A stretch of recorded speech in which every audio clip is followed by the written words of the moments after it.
Salutations, everyone. Thank you so much for joining me once again.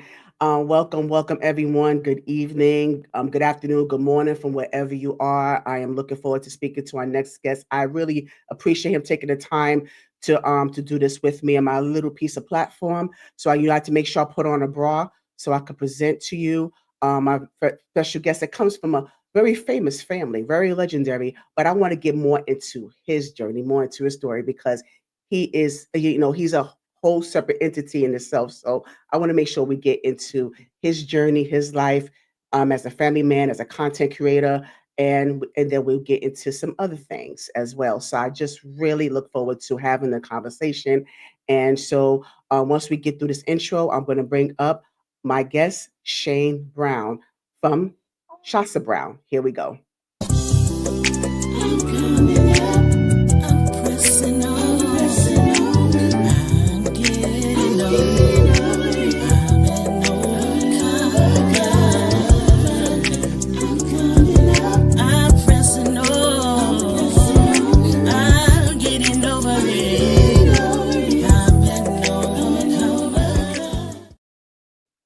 Yes, so we have Shayne Brown and we have other special guests in the building. Can you give us your name, please, ma'am?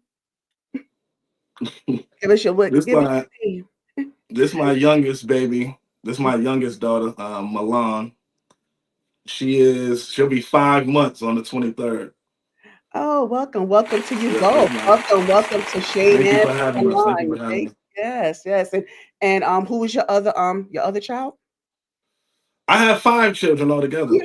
Oh, did you just had two? Oh, I just Now I got five. Yeah, I have five oh. kids. Okay, so Yeah, okay, we get more into that when we talk about your family life and you being a father. We'll get more right. into that. Oh, I thought it was just you and her and then the son the second to the youngest son. Yeah. Okay, I don't know what just happened there. Um, all right, I don't know whether he had a phone call or not. All right.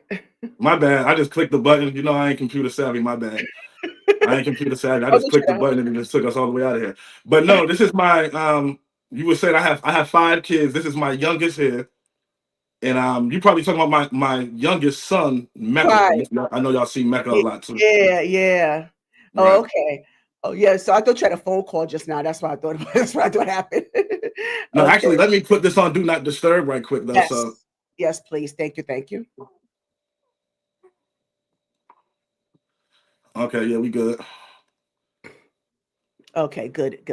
But like I said again, Shane, I really do appreciate you taking the time to agree to accept my invitation to be here. Because like I said, I've been following your content for some time now.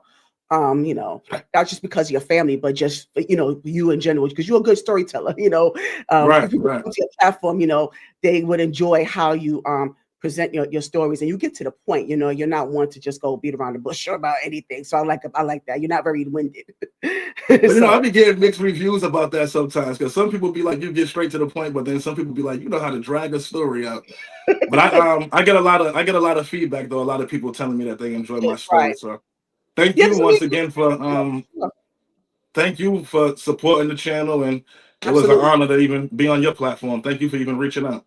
Right. Thank you. Yeah. So yeah, but I know sometimes you might feel like you're being lengthy, but sometimes in order to give a good story, you got to have a backstory. You got to have some context. You got to have certain details. So sometimes Right, you speed up to the point, but at the same time, if you speed up to the point too quickly, then you're going to miss some details. You'll be like, okay, well, where does that come from? Like, well, what's the point of that?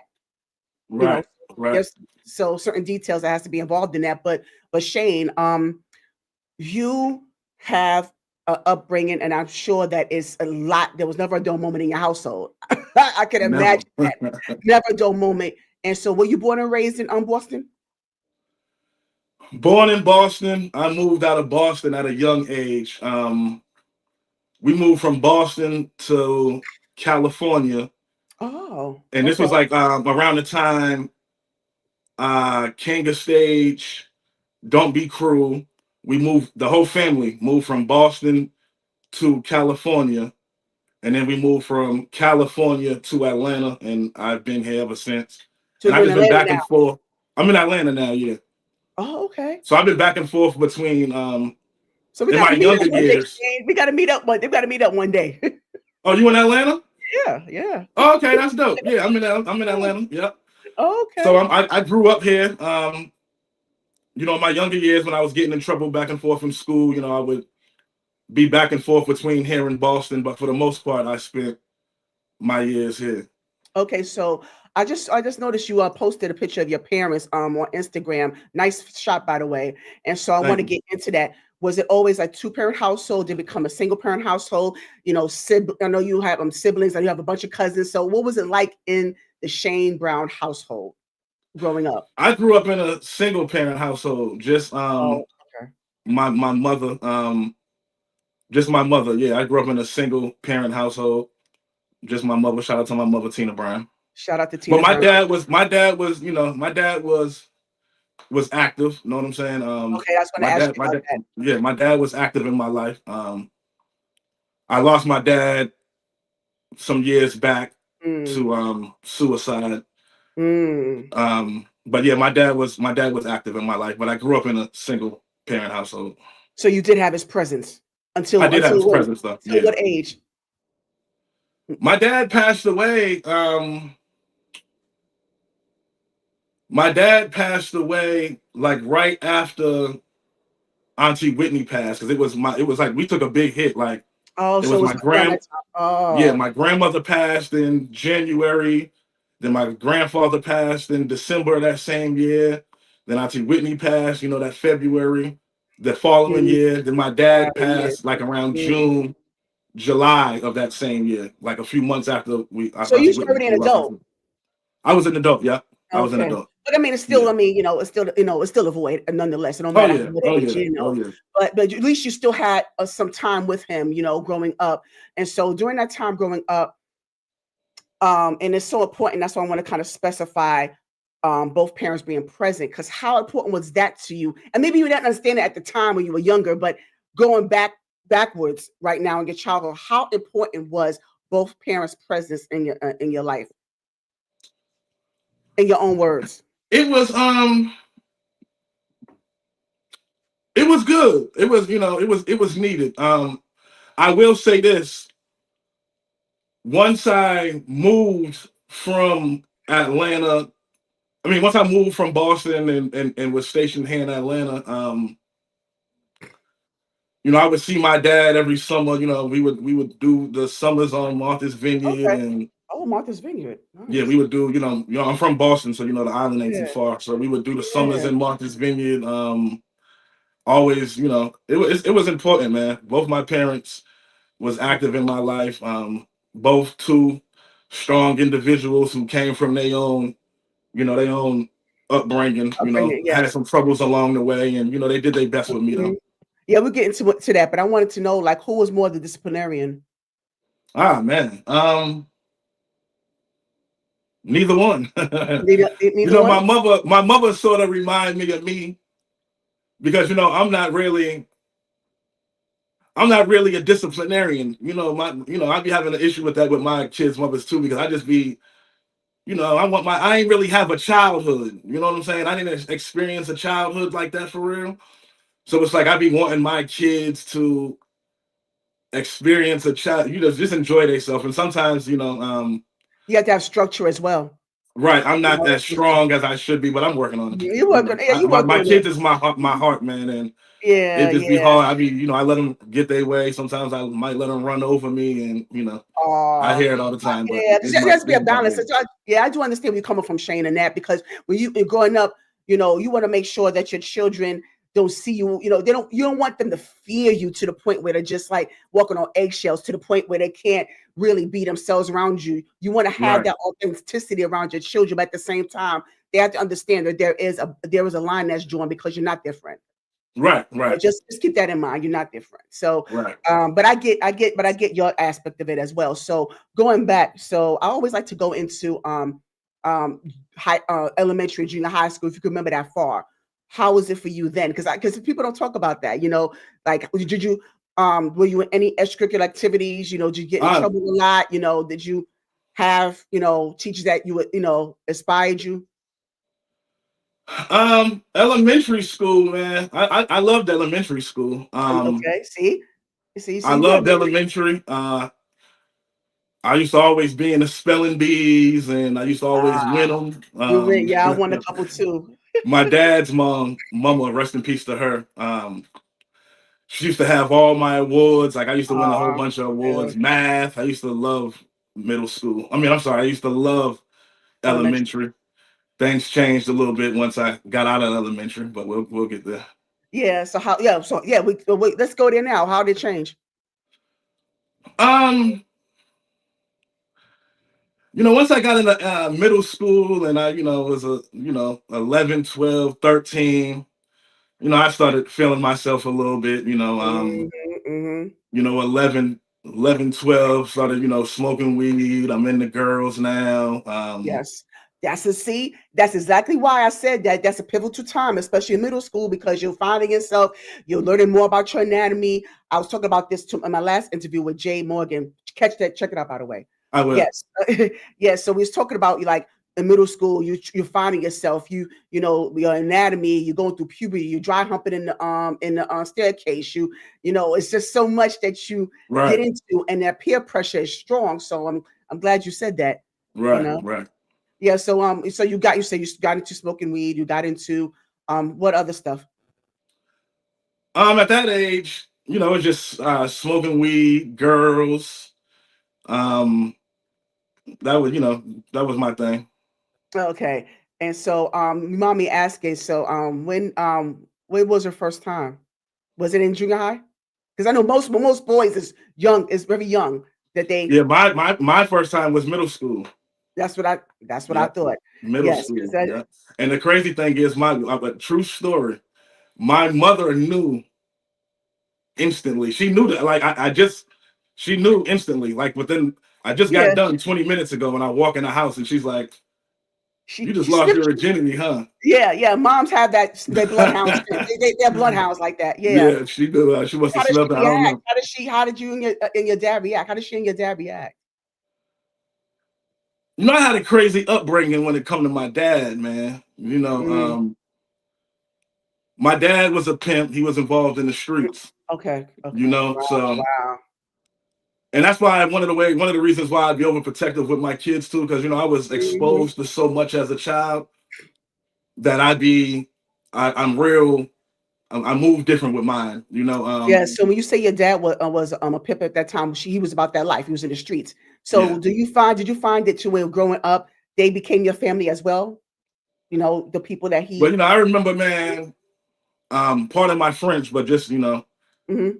I would be on the host roll at 5 years old. My father Mm. would try to groom us, his sons, to be a part of that lifestyle. So imagine you being 5, 6, 7 years old, and I don't know if you ever seen what a host roll looks like, a real actual like what Yeah, I grew up in the Bronx. Yes, I have. Mhm. hundreds of women on the corner Yes. running from Mhm. car to car, nothing but lingerie on.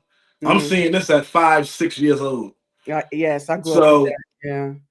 it messed me up mentally, you know, uh, Yeah, wow. and So your father so it why did gave your me, father so that I'm sorry, go ahead. I'm sorry. I didn't mean to cut you off. Go ahead. and I ain't gonna lie, it gave me like a sex addiction, man. I can't even Oh, lie. did it?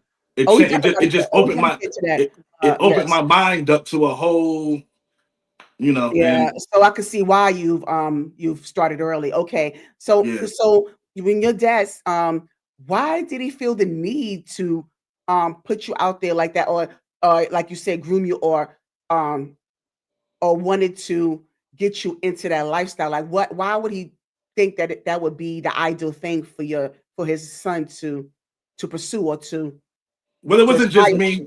Rest in peace to my dad, and this don't take nothing away from my pops, man. to? My pops had like 14 kids, so it wasn't just me. I got older brothers and little younger brothers and stuff. Mhm. At this time, he was heavy in the streets, and that was his life, and he just wanted to groom his sons to be just like him, So it'd be he would take Mm. all me and my brothers there, so it'd be me and like three or four of my brothers, and Yeah, he'll be 'cause he trying didn't know to. any better. He didn't know nothing else. I'm not gonna, he was a grown man. Yeah, It's yeah. not, he was a grown man. It wouldn't be something that I would do with my children. Um, Well, But you know, how much was your mom like? How much did she know about all this?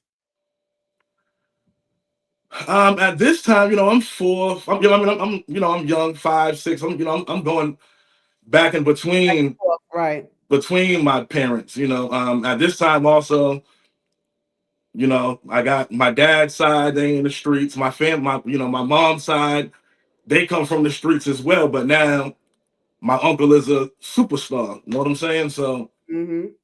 I got it from both ends, man. Yes, yes, and yes, we'll definitely get to that because I do understand, like, now I'm starting to get more into, um, you know, how non-conventional your family is because you couldn't help but to get into all the things you got into, based on what you were taught and based on what you experienced. So so we're still in junior high school. You're saying that you know, that Cheerios pop very young, and then you got into some things. You're experimenting right now. You're getting so much into that. So now, just based off of that, and based on what we just covered just now, you experience enough, more than a grown man would, more than a grown man would in just junior high school alone, just up into junior high school alone. Oh man, So listen, yeah, I I be mean, so saying like my I my can imagine. life, my Mhm. life was like growing up was like really sex, drugs, and R&B for real. Yes, You know how yeah, people say you part of sex, the rock drugs, and rock star. and Yeah, roll? yeah, I you're come part from of an the rock R&B star. background, You come so from that background, exactly. And so you go and you how was your transition from junior high into high school? What high school did you go to, by the way? high school. I went to high school. Okay, so I got in. I was, like I said, I was getting in trouble here. Then I would go back to Boston. Then I would get in trouble in Boston, and I would come back here. So I would flip Back flop. and forth. You flip flopping. Okay. Yeah. Yeah. How did that affect your overall performance though in school? I'm not even gonna lie to you. Once I hit middle school, I had no more interest in Mm, school no more. mm. Um, yeah, once I hit middle school, I had the kid that I was in elementary, the kid that loved to go to school and loved to do spelling bees, and that wasn't I wasn't that kid no more. Once I got into middle Grown up school, stuff, grown yeah, stuff that you should not at have this, gotten into. yeah, now at this point, I done seen so much. My mind is somewhere else now. So So yeah. school was out of the question for me, honestly. Okay, but so when you're saying that you went back and forth between, like in high school, why was that? Why did you have that structure? Why was that the thing for you at that time? What was going on with you? Um, I think mainly growing up with me in middle school and elementary. I mean, middle school to high school, things was moving so fast in my life. You understand? Like I said, Uncle B was who he was. There's no secret, my family came from a drug background. Mhm. So my things was wild for me back in those days. You understand? So um my mother was heavy into her addiction, my dad heavy into his addiction. I mean, so it was like I just was rebelling. Yeah. Yes. Yes. Yeah, Yeah, I was just because it's rebelling. like, yeah. So did you have anyone like so during the time when your family, because I can relate to this as well based on what you're talking about, my family being, of that. And I was raised by someone else at that time, go from junior high up until, I was on my own. So Right, I get so your stories resonate with me as well. right. Now, so did you have anyone that you looked up to, anyone in your life that was able to kind of guide you towards a different direction, as your family was doing what they were doing? Did you have anyone that was more solid, that was able to kind of talk you out of certain things or, give you some type of mentorship or some type of guidance towards Well, a different I had my mother and I had my grandmother trying to, my grandmother, man, I put her through, mm, hell.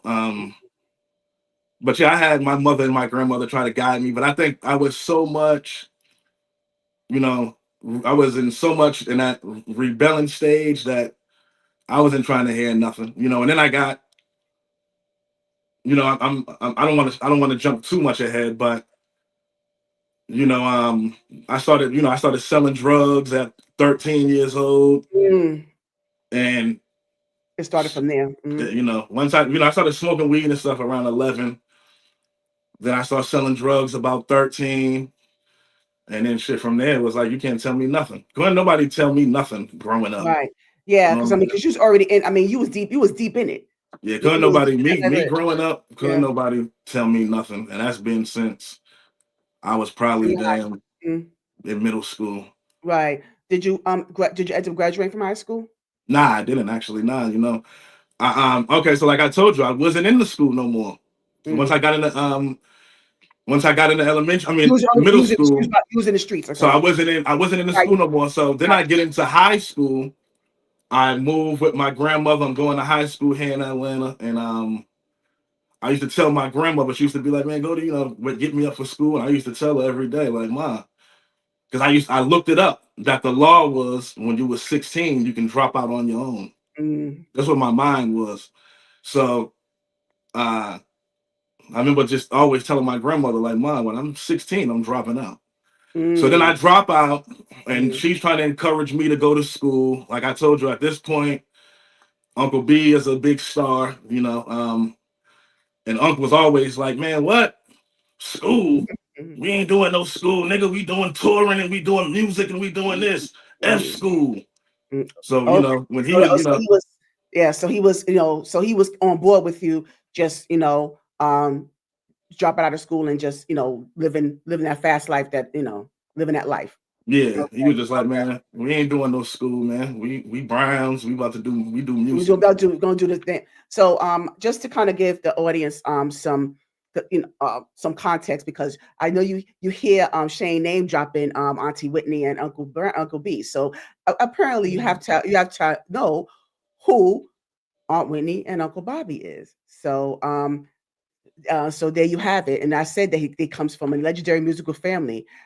So his uncle is Bobby Brown, the legendary Bobby Brown from the legendary group New Edition, and also as a solo artist as well.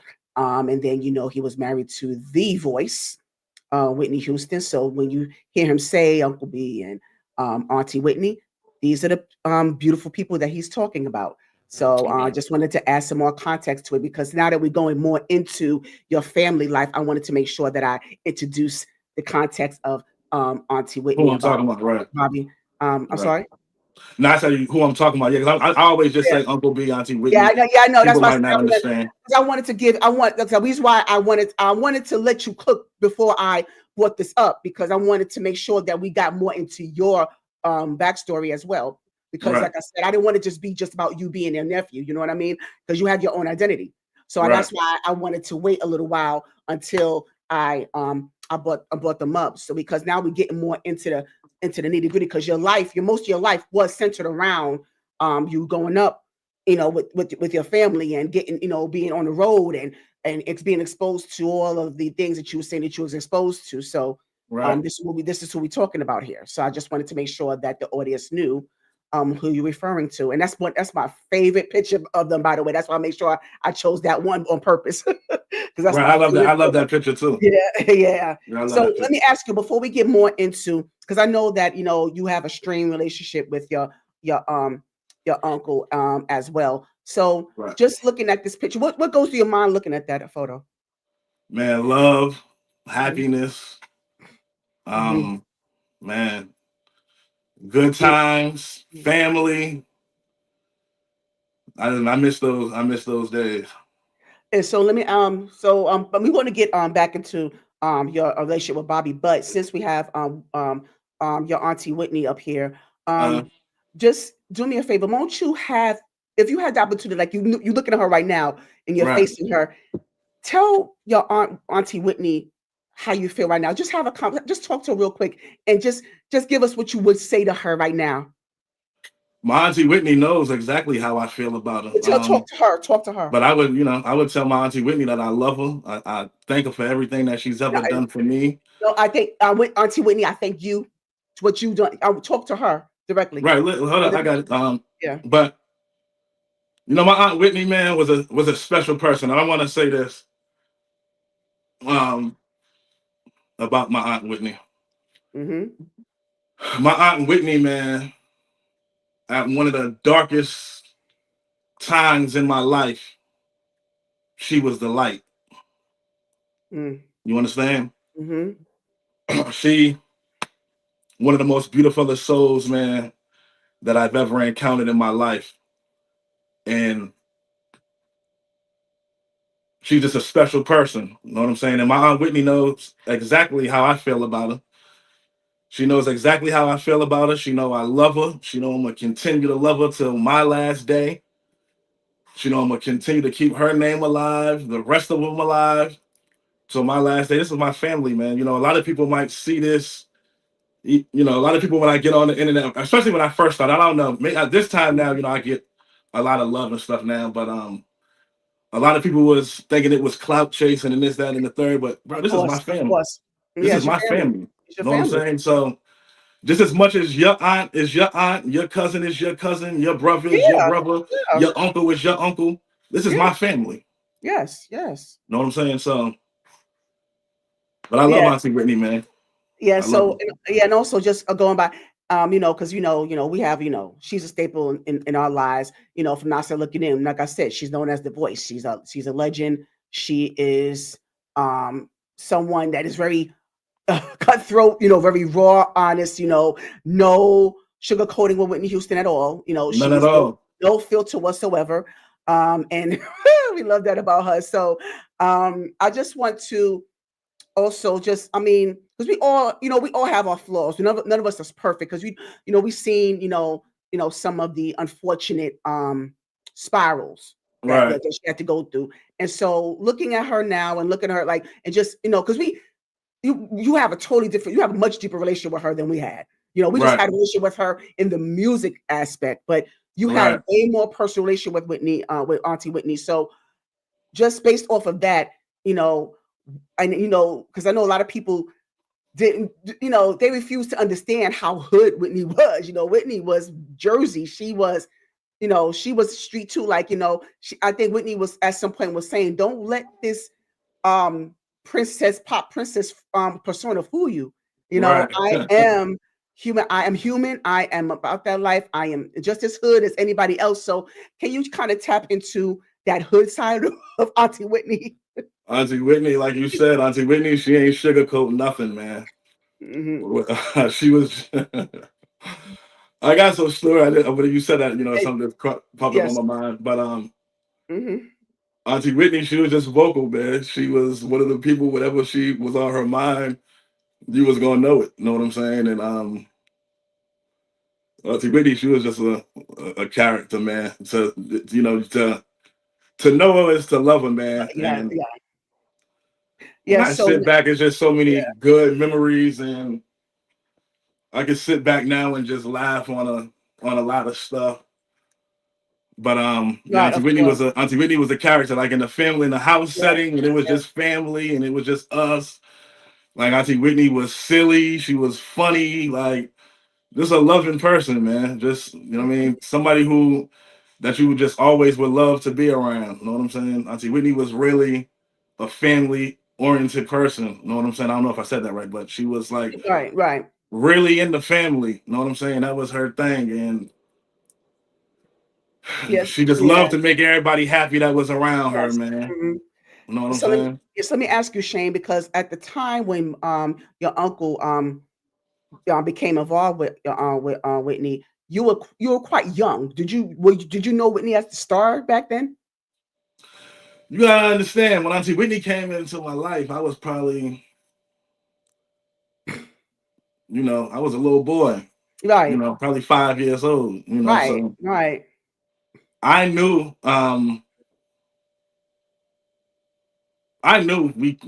they were celebrities. I knew my family was famous. Yeah, right, right. yeah.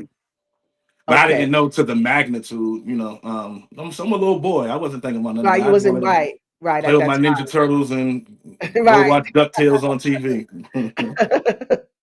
Yeah. So we're going to get back to this photo. Let me remove it real quick. So we'll get back to that because for a reason.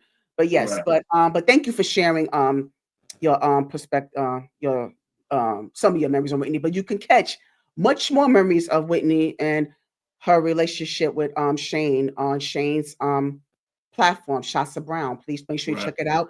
That link is going to be in the description box at the end of this video. So make sure you check it out because he has plenty to tell. So I just wanted to kind of give you just kind of a clip note of what that what that was like. So now going back, your uncle Bobby was saying, okay, you don't got to worry about school, because you're going to make this money. I'm part of this, a part of this group. Wait. So at the time when you started going on the road with him, he was with New Edition because this is like Candy Girl. This is Well, I started going this on the young. road with Uncle Yeah. B When at was like it? 5 years old during Yeah.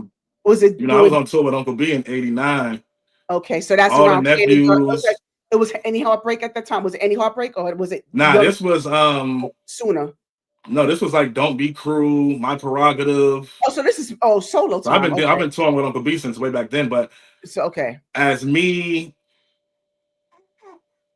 being older, heavily touring with him, started about 13. Okay. Okay. And so so I know it's going to be kind of a broad question asking what was like for you, but at that time, I mean, you're around a lot of adults, and they are doing all these things, and it seemed like you being a kid, on the road, that doesn't even matter. Like most of the adults don't even care, because it's like, they're gonna do what they're gonna do regardless, whether you're there or not. So, you said you was exposed to a lot. So just give me an idea of what it was like seeing your uncle on stage at that time. I mean, because he was, and but before you begin, because I just wanted to remind some folks, because I have to remind some people, because I think they just forget how, um, you know, uh, yeah, because I can tell she's so sleepy. Yeah, right.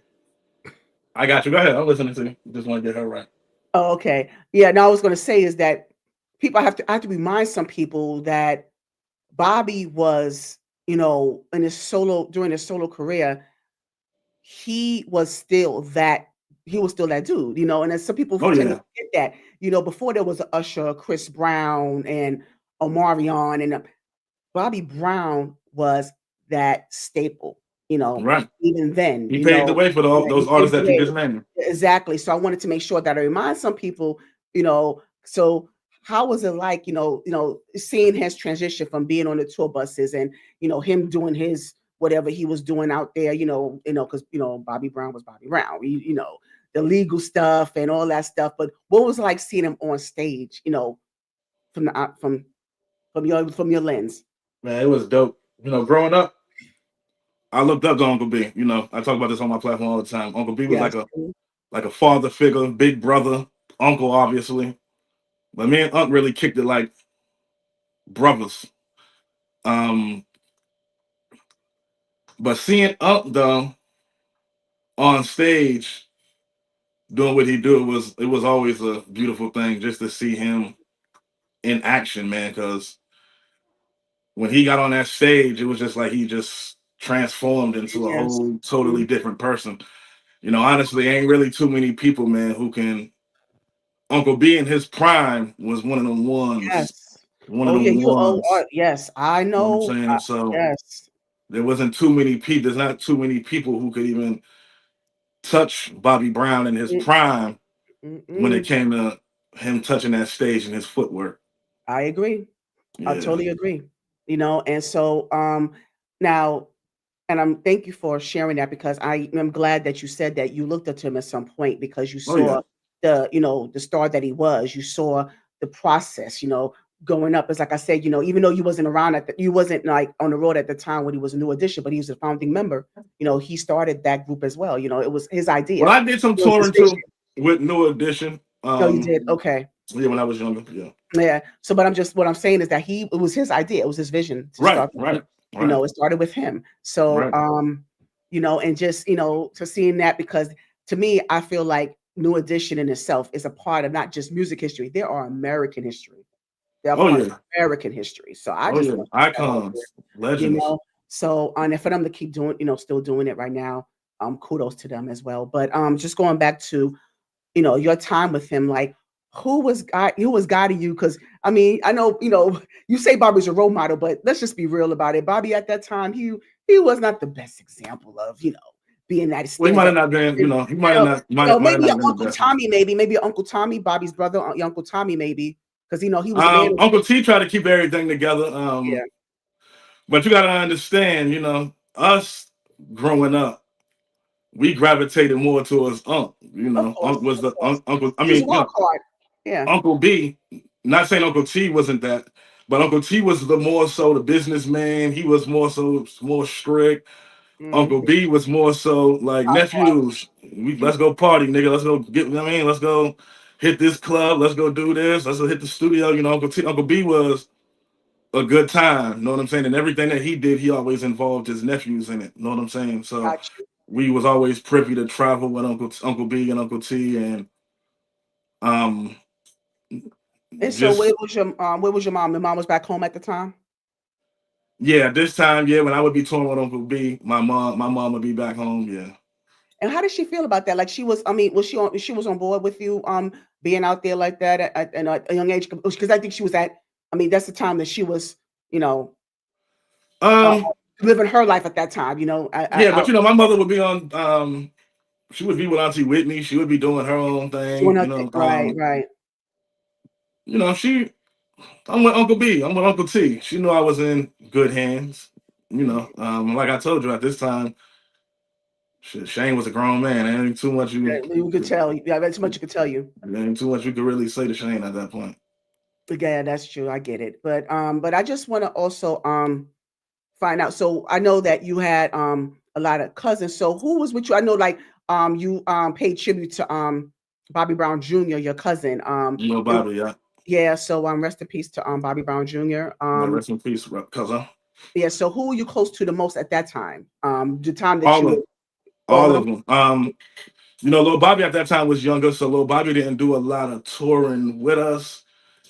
But it would be me, Landon, um, cousin Kelsey, which is Lily's son, my cousin Hakeem, which is my And aunt that's Beppy's. yeah, it's Bobby Uh, Brown's sister Leola. That's Shayne Brown's auntie. Okay. yeah, all of us was close, man. My family, we grew up a tight knit family. Like we was all close.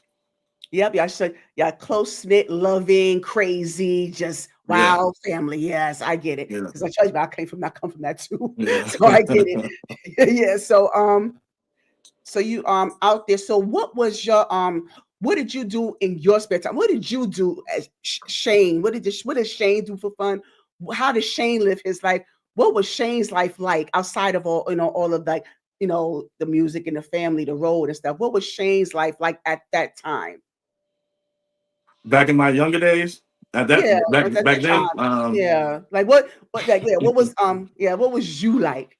Like what was me, I was like I said, I was just trying to get some money. I was just how? trying to party and have a good time. Mhm. I was just trying to link with somebody's daughter at the end of the night, and I was about it. I ain't gonna lie to you, that was about it Right, for me. right, right. Yeah, And I mean at that time, that's a given. I mean, given, what you share with us already, that's a given. So right.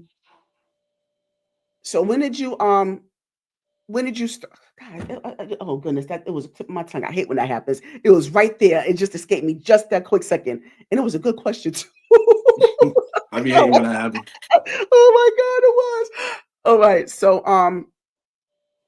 what was it? Oh, when did you start recording? That's what I wanted to say. When did you start recording yourself? The Yeah. first time I ever recorded a song in my life was the summer. I'm bad with timing, but I believe it was the summer of either '98 or no, I'm sorry, not summer, Thanksgiving of '98 or '99. The whole family traveled to Auntie Whitney's mansion, Whitney, Houston. We traveled to Auntie Whitney's mansion in Mendham, and we had Thanksgiving there this year. And Auntie Whitney had the studio on the property, Okay. so we went over there to the studio, and I ain't know nothing about no record. I ain't know nothing about no recording. I ain't know nothing about nothing. At this time, I'm probably 14 years old or so. Um, I don't know nothing about no recording, but we went in there and they was in there recording, and they was like, "Yo, Shayne, go in there and do your thing." I had wrote something and went in there and did my thing, and yeah, that was that. That was my first time recording in Mendham, New Jersey, at the mansion during So did you Thanksgiving. so what did you record an album, an EP? Like what did you Well, now that was my first time recording. I recorded just a record there. I just recorded a record, a song there with some family, cousins and stuff. When I left there, when I left there, we came back home. I didn't really I was writing music and stuff. I was into music and stuff at this time. But once we left Mendham, New Jersey, and we came back here to Atlanta, Uncle B and Auntie Whitney moved to Atlanta. okay. Like right after that, not too short, not too long after that. And when Uncle B moved here to Atlanta, is really when we really just started recording heavy day in and day out, and Mhm. really, yeah. And so during that time of recording, did you see yourself your recording your career catapulting, or you just did it just to do it? Did you aspire to be a recording artist at that time? Did you want to is that something you wanted to do? Was that the lane you wanted to go? Um, I guess you could say that. Once Uncle B came and we started recording music heavy and stuff like that, I guess you could say I wanted to be an artist. Yeah. All my cousins did music. We came from a musical background. We all Yes, toured of with Uncle course. B and Mhm, looked up to mhm. Uncle B. So we all was rapping, doing music. Uncle B had just put all of us together, all the nephews together, and was like, "Oh, y'all just gonna start a group. We gonna call y'all the Brown Bombers, and y'all just gonna start opening up for me at all my concerts." And boom, boom, boom. So that's what we did. Uncle B went when Uncle B and Auntie Whitney moved to Atlanta. They put the studio in the house, and we would record all day, all night. Uncle B put the group together, and we would just tour with him and do our thing. All day, all night. No pun intended, y'all. No, yeah, yeah. Right. It made me think of one of Bobby Brown's hits, but yeah. Um, when you said all day, all night, but yeah. Anyway, what did you at the time growing up? Did you want to do something else growing up? Because we all want to be something when we grow up. I wanted to be a pediatrician. Is there anything in particular that you wanted to do before Man, you? you know what was crazy? Growing up, man, I remember I wanted to go to the Navy, Mm, and I wanted to be an architect. okay. Okay, Yeah. you could draw well. You could draw very well. I used to, yeah, I used to be able to draw real good. But growing up, that used to be my thing. I used to be like, man, I want to go to the Navy, and I Mm-mm. want to, be an architect. And things Yeah, happened, and my life took a yeah, different direction. absolutely. Now, did you have regular jobs? And growing up, Oh did you have? yeah. Oh yeah. Look, my grandmother made me get a regular job. My grandmother made me get a regular job when I dropped out of school and I was living at her house. So when I Mm-hmm. dropped out, she was like, "Oh, you want to drop? Oh, you 16 and Yeah, you you want to drop out pay of yourself. school? Oh, you Mm-hmm. think you're gonna live in my house and you want to be a grown man? Okay, no, you're gonna have to go get you a job and Uh-huh. pay some bills And around yeah, here." that sounds like my uncle. My uncle said that, that's what my grandfather said to him, when because he said he didn't like school either, and he was working ever since. Working ever since. Yeah. So Yeah, yeah. so I I'm was sorry. living with my grandmother at that time. So I Mhm. went when she did that, I had went and got a job. Me and my cousin had went and got a job at Taco Bell. Okay. Well, my first job actually was Chick-fil-A though. I was like 13. I worked at Chick-fil-A. But yeah, my grandmother made me go get a job at Taco Bell when I dropped out. And of course she said I had to pay bills, but I ain't never pay no bills. She just wanted me to be, She just wants you to do something. yeah, she just ain't want Get me in up, the street. get out and do something. Yeah, Yeah. yeah, yeah. So when did you first become a father? I had my first baby, man. Soon as I had the incident in Justin's, I had my first baby. I was Okay. like, Okay. 22. You know, I 22. had Oh, okay. the incident in Justin's happened. I was 21, and then I had my bad. She wanted to be held. That's all right. That's all right. Let her Yeah, then I had the incident in Justin's happened at 21. Then I had my first baby the following if year, I okay. 2006. Now, Yeah. okay, so pause there. Put a bookmark on that, Shayne. I'm gonna get back to that because now I want to go back a little bit since you mentioned that. Can you give us some lead up because I know you're saying that you were out there and you were, you were doing certain things. You participated in many things. So I want to get to some lead up.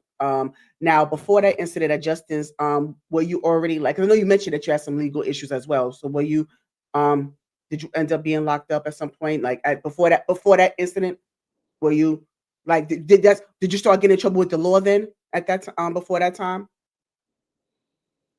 Yeah, probably, little petty stuff though. Okay. Probably possession of marijuana, driving with no license, Oh, petty stuff all like right, that. those stuff. Okay, Yeah. misdemeanors. Yeah, petty stuff. Okay. I ain't All got no right. felonies. I got my Okay. gun license and everything. I ain't got no. I made it this old. Don't get I it have no twisted. felonies. I thank God every day for that. Yes, yeah, me too. Yeah, Yeah. and so tell me, can you give us, what was the backstory behind that incident? Can you take us through that? Justin's. Yes. And Justin's, he's referring to the restaurant, one of Diddy's first restaurants, Justin's downtown in Manhattan, and that was named after his son Justin, by the way. No, So that now this one, this Justin's wasn't the Justin's in Manhattan. This so it was the was Justin's here in Atlanta on Peachtree Street. correction, you guys. Okay, all Yeah, right. so this was I didn't know Justin's. there was one in Georgia. I didn't know there was one. Yeah, there was a Justin's Oh, on I Peachtree went to that Street. one. Yes, I remember I visited Justin's in Manhattan for my birthday, my 21st birthday, and that's when I Right. saw Heavy D. I saw Missy Elliott sitting beside me with Magoo. So yeah, I didn't know there was one in Georgia, but I'm sorry. Go Yep, ahead. there was one in Georgia. This incident happened in 2005. It was there probably a few years before this incident happened. But just to give you some backstory, one day we was at the mansion, Uncle B and Auntie Whitney's mansion. We chilling. And Uncle B was like, "Yo, I'm trying to get away for a few days." So he was like, "Pack the studio up. We about to go."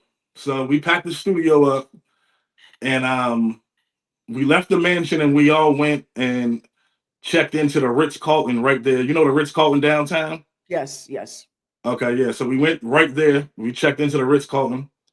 We got like 5 or 6 rooms there. We were staying there for a few nights. Recording music there. Had a meeting with Warner Brothers there. But this particular day, when I got cut, it was around Pop's birthday. So some family had came to uh, the hotel. Some family had came to the Ritz, and they was like, "Yo, let's take Pop out to Justin's for his birthday." At that time, we had just had a meeting with the night before with Dino. He was the A&R Warner Brothers at that time, and he was trying to sign the Brown Bombers to Warner Brothers over Okay, there. So we had okay, a meeting the night I got cut. We had a meeting with Dino at 9 o'clock at the Ritz. So I okay. wasn't even trying to go to Justin's. I'm telling them like, man, I'm not going to. We got a meeting with Warner Brothers, man. So my cousin Mita, y'all probably know her from the Houston's on Our Own reality show. Mimi, she was on there. She used to be with Chrissy. She had went and told Uncle B that I wasn't going. So she had came back to me and relayed a message to me from Uncle B. I'll never forget. I was in my hotel room smoking, and she came banging on my door, and she was like, "Uncle B said, to get dressed, he needs you to go to Justin's. That Warner Brothers can wait. They're gonna wait on us to get back." So I'm mad now. I'm like, man, Wow. I'm mad, but I'm riding with the family, so I go. Even though I'm mad, I'm going though. I'm mad. I mean, I'm glad now that I was mad, that I was in that state of mind. You understand me? Because when I got there, Your adrenaline was up. no, no, for this reason here, back then I was the life of the party. You know what I'm Okay. saying? We go somewhere, we out, shit. Shane gonna drink. I'm gonna have a good ass time. This particular night, man, I was already mad because I didn't want to go, but it was just something. God, man, was just like, don't have no drink. I didn't have Mm. not one drink. If I would have had one drink that night, I would not even be sitting here with you on this Mm. podcast or even be holding my beautiful daughter right now. If I would have had one drink that night, Wow. and man, it's just deep. I didn't have no drink, man, and I just remember we was in the club and Kim Porter used to do something on Sunday nights at Justin's. It was called it was some type of event that she would throw. I forget. It just lost train of thought. But it was an event that Kim Porter, rest in peace. This was Puffy's baby mother, Kim Porter. She would throw something here every Sunday night at this Justin's. So we was in there and Kim Porter sat us down. She was showing us love. Uncle B got on stage and performed and was kicking it. And when Uncle B got off stage, we migrated to the other side of the stage, other side of the club. The rapper Fabulous walked in with a few people. I just remember one dude bumped into me. No reason for him to bump into me. There was plenty of space. I Mm. let it go. Next Mm. dude bump into me. Now I gotta say something. So I look. I'm like, damn nigga, y'all can't say excuse me. Because there was no reason. I'm the only person over here. Oh boy. So it was like it was a setup. So either or, he looked at me and was like, "What? We unalive Mm. people like you." And I looked at him like, "Nigga, whatever," and did like that. So my cousin Mita is right here in my face. All this took place and literally it happened so damn quick. After he said what he said, I looked at him and said what I said. It was like 2 seconds later, I hear my cousin Kelsey, which is Leola's son. I hear him from across the club. I hear him scream. "Ah!" I went to turn to look to see what was going on with him, to move in his direction. And as soon as I turned like this, I just felt the wrath of man. I thought somebody had hit me upside the head with a Moet bottle. Um, man, when I turned like that, somebody just came down on me, and Ooh. from What? there it was like I black. From there, thank God I never hit the ground or nothing. I stayed coherent. I was going Right. in and out though. I'm going in and out. I'm seeing Right. black. Because I mean, yeah, because you was caught off guard. I mean, it was just. Yeah, so I'm going in and out. It's going from 1 minute I'm seeing black, then I'll come back to and I'm seeing people running and ducking and screaming and trying to get out the club. It was chaos. And I'm Mm. standing there so bloody. People was Mm. looking at me like, damn, he died, he dead. And I just remember my Uncle B looked at me and was like, what the fuck is going on? And he tried to jump behind the bar and get some towels. They like, give me some fucking towels for my nephew. And they was refusing to give it to him. Like, man, hell nah, y'all get out of here. So Uncle B took off his shirt. I'll never forget. He had like a shirt like Mm. this, a collar shirt, but it was orange. And shit, he took it off, man. And he was, he's screaming, he going crazy in there. He like, my Right. nephew about to die. He's like, call the ambulance. So he wrapping me up. I look at him. I said, yo, Unc, real calm. I said, Unc, don't call the ambulance. I ain't gonna be able to make it if the ambulance get here. The hospital is right there. Drive me there. I swear to God. Wow. And shit. He grabbed me. He grabbed me. Shout out to my bro Shorty. They both grabbed me, man. And It took you. they had the truck sitting outside. They threw me in the back of the truck. Piedmont was like literally a block or 2 blocks from Justin's right there. So they drove me right up there to Piedmont. When I got to Piedmont, I was so bloody. I walked in there. They said, "Sir, there's nothing we can do for you. This is not a." They looked at me like they seen a ghost. They was Whoa. like, "Sir," they was trying to run me out of there. Like, we can't do nothing for him. This ain't no trauma unit. Y'all got to take him some. Y'all got to take him to Grady. And my family went off. It was like a scene. What was that movie where they went off? Right. You're And not supposed to turn away a patient. right, what's that movie? It was like whatever that movie was, Boys in the Hood. Whatever the movie was, where they went off on the people who were in the hospital. My family was like, "What? I mean, if y'all don't get my goddamn nephew right, it's gonna be a problem in here." Let me tell you how good God is, man. There's not a trauma hospital. At the time that they try to turn me around and walk me out this door, God sent a trauma doctor What? walking through the door. What?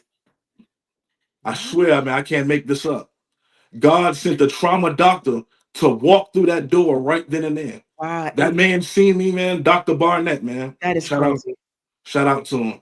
That is crazy. That man seen me, and Mm. he said, "Oh my God."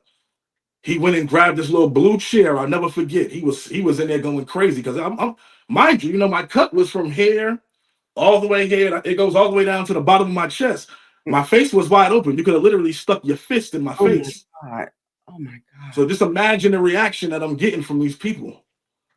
This doctor, now I'm in here, I'm getting weak now. And the doctor put me in that blue chair, and I told him, I said, "Doc, I'm tired. I'm about to go to sleep, man." He said, "Nah, please don't go to sleep. Yeah, Because then if go you to go to sleep. sleep, Yeah, then go to he said, sleep. if you Yeah. go to sleep, you're gonna die." He said, "Please." He said, "I'm about to ask you a couple questions, man." He said, "What's your name?" I said, "Shayne Brown." He said, "How old are you?" I told him my age. He said, "Where you from?" Told him where I'm from. In the process of all this man is, I'm in the surgery room. They cut my clothes up and connected me to wires and shit, right? Ooh. So the last question he asked me, he said, "Where you from?" I said, "Boston." He said, "Go to sleep." At that point, now he asked me all my Mhm. questions. Right, Now he got me right. hooked up to Yeah. everything. Now Step he's you saying, up. "Okay, you good Yeah. now. Go to sleep." Oh. I just remember, man, when that man said go to sleep, I was laying back on that bed, and the door was like right in front of my eyes, and I seen some family members standing out there, and they looking like crying, like basically saying they last goodbyes to me, basically type shit. Mm. And man, I just went to sleep. Woke up, woke up. I don't know how many days this was later, but I just remember I woke up in ICU red one day, and God rest my stepfather's soul. He was sitting on the side of me, and I'm laying back on the bed, and there was a TV in front of me, and me and my cousin, I just so happened to come to, and me and my cousin flashed on that TV screen, and I got tubes all down my throat. I started gagging. I'm trying to pull the tubes out. I'm going crazy in there now. My Mm. my stepfather, God rest his soul, pressed the button. They came in there, and I was back out, man. Yeah. Yeah. Yeah. Because he had to sedate you. Yeah. Yeah, I Yeah. was I was I was back out. When I woke up again, it was weeks later, and I made it out of ICU red, and they took me to the fifth floor. And man, it was a Yeah. crazy experience to be so young, man. I tell you, so I mean, and that was a lot. I really thank you so much for sharing that with me, Oh yeah, and to understand this is a teachable moment for all of us to understand how God's mercy, it trumps everything. oh yeah, It trumps everything. The fact that they wanted to turn you away, you're bleeding to death, and they turn you away. It doesn't matter what type of hospital it is; they're not supposed to right. turn you. So the fact that Yeah. that doctor came in at that time, God had his that hands in is it the whole crazy. time. Of course, I mean, nothing but God, nothing but God. Right. So I am thank God that you recovered. I'm glad that you're still here with us. But I also want to ask you, Shayne, because I know it's plenty of teachable So I want moments to you can say this. share. My bad, not Okay, to cut you off, but I want to okay. say this because I made a reference earlier about my aunt Whitney Mhm. when I said that she was the light in my darkest days. Oh, okay, okay. Those was the darkest days for me.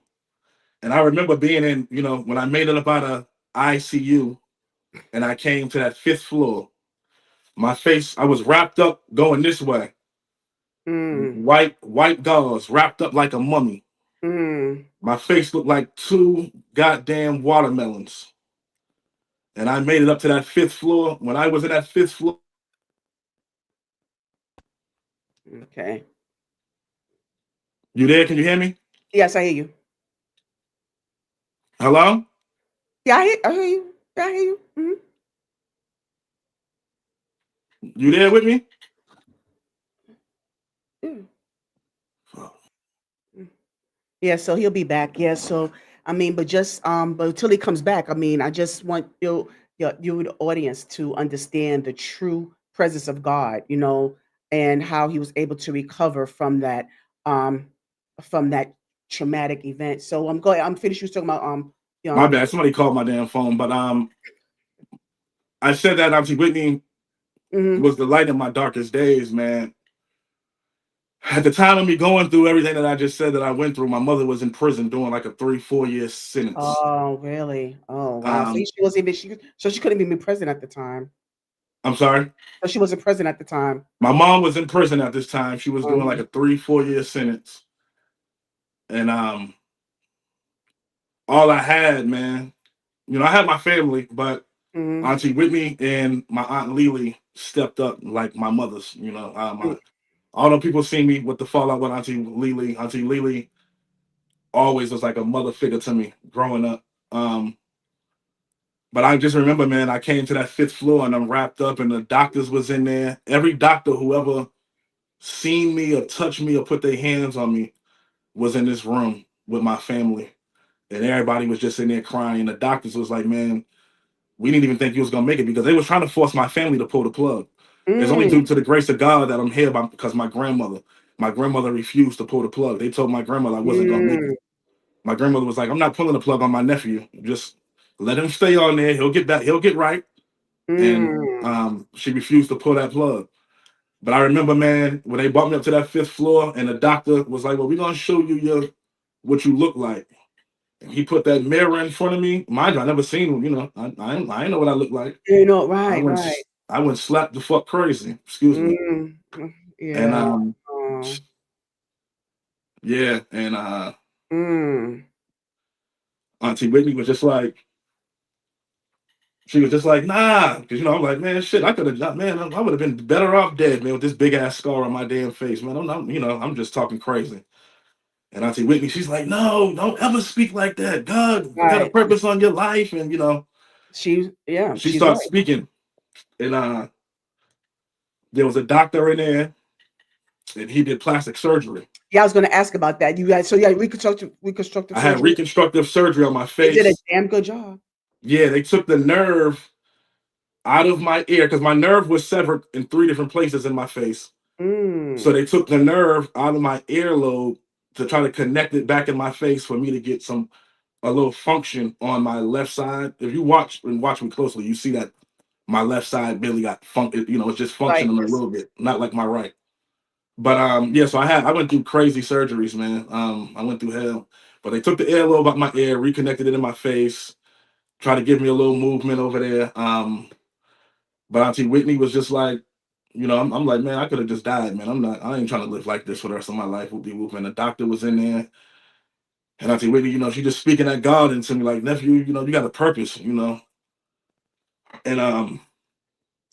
she just looked at the doctor and was like, yo, give my nephew plastic surgery. She said, I want you to make that cut on his face as disappear. small as a Mhm, pencil line. mhm, I wanted mhm. like a pencil. I wanted like a fine pencil line on his face. Mm. And she said, don't worry about the money. Whatever it is, I got it. And it was shit. It was like, all right, we got you. And shit. There Not you too have long after that, I went in for plastic surgery. You know what I'm saying? And I went and had my plastic surgery done. Yeah.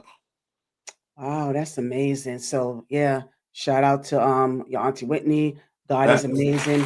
He's in control. He's the center of everything. And I'm really, like I said, I'm really glad that you are here with us. And wanted to because I'm gonna say that there were so many teachable moments you could take from that. So what was your main teachable moment out of everything that you just described and from that traumatic experience? What was the teachable moment that you left that you still carry on from that? man, there was so many lessons learned, But what was like one of the main ones? from that. One of the main things that I just watch how I move now, watch how I move. I could have handled it in a different way. Um, but mainly just watching how I move, man. I don't put myself around certain environments, certain people, places, and things, man.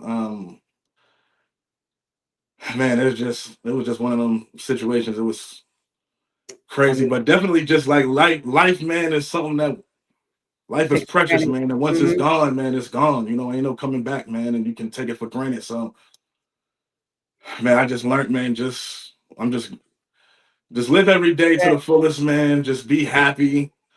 Just be the best person that you can be. People treat people how you want to be treated. I think sometimes, man, if I would have never just said nothing and just let it be, I would it probably wouldn't have went the way it did. But you live and you learn. yeah. Because I mean, you have your ego, Shane. I mean, you're a man. You're a man, young man at that very young at that time, and your ego was just bruised. Your manhood was tested. So, you know, that's something that we kind of understand your reaction to it. But I'm glad that you was able to understand the consequences, understand how it's important to be proactive and not reactive all the time. Just Oh pick your yeah, battles, choose your battles wisely. All yeah, right. So moving on from that dark from that dark space, you had a light at the end of the tunnel because you became a father. You said a year after. yep. Mm. That happened to me in May of 2025, and I No, had my first you, child. you speak 2005. I'm sorry.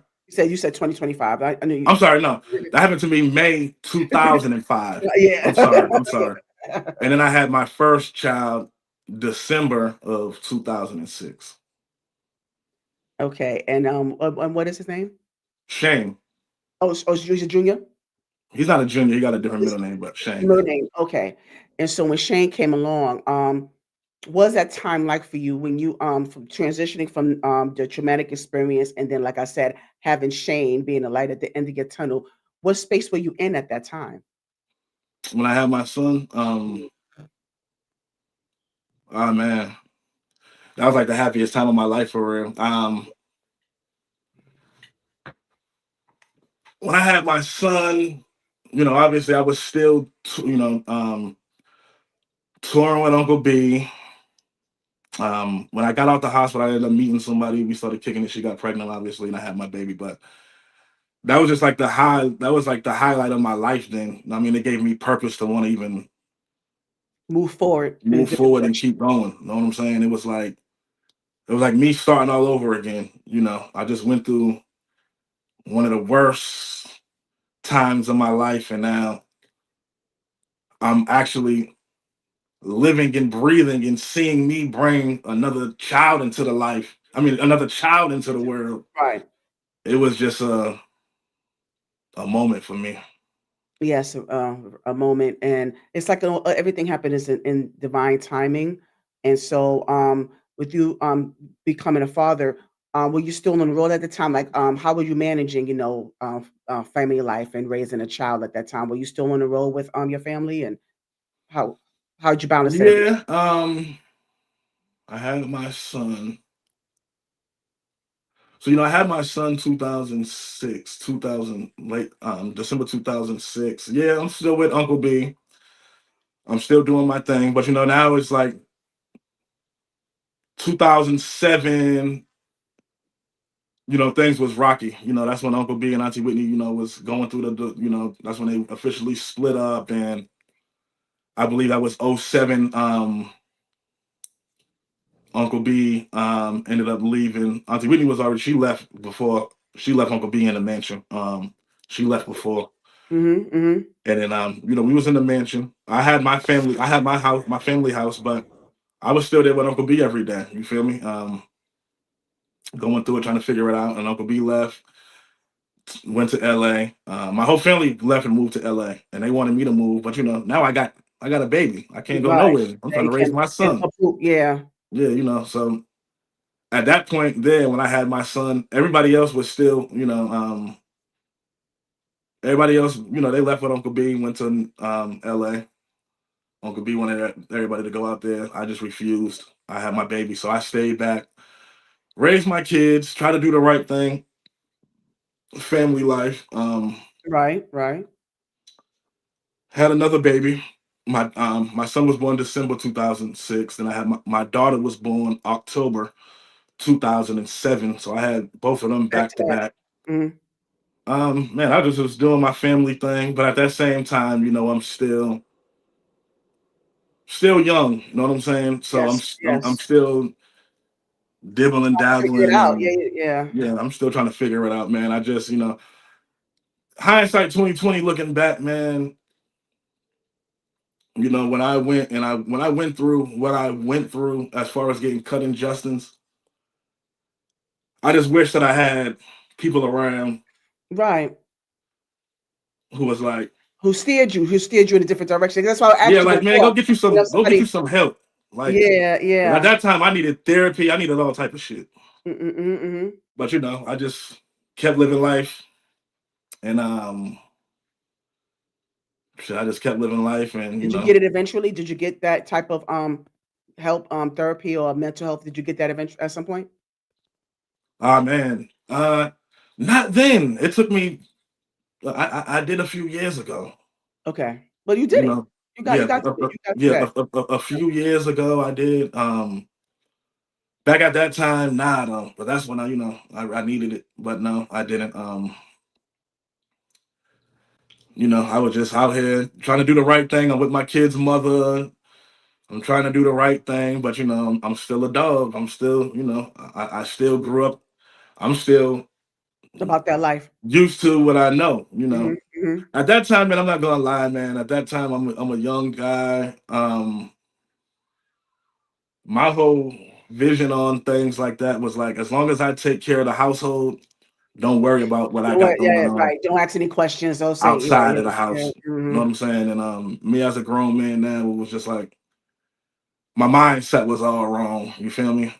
So I broke a lot of hearts and did people wrong along the way. But you live and you learn.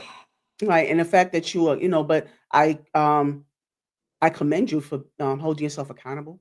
Oh yeah, For oh yeah, for those times that you've, have hurt people, and we all have experienced that. Either you've hurt people, and people hurt you, and you go through that journey. So right now you saying you focus on being a family man.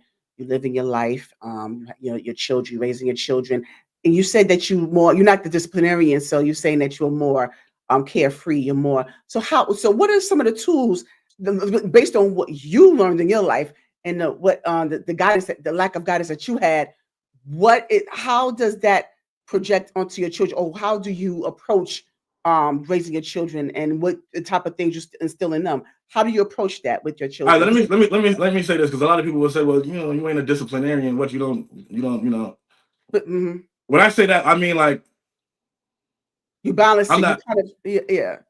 I'm not hard on my kids. Right, I'm right. really soft for real. I'm a Pisces, man. I'm a soft hearted person, and my kids is my babies.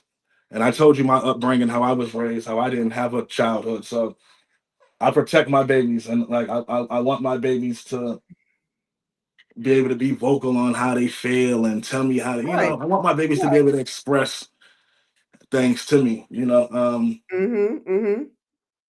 I'm not when I say a discipline, it's not like I'm just gonna let my kids go and run the streets and do Right, something right. wrong, and then they come home and I'm Mhm. not gonna say nothing.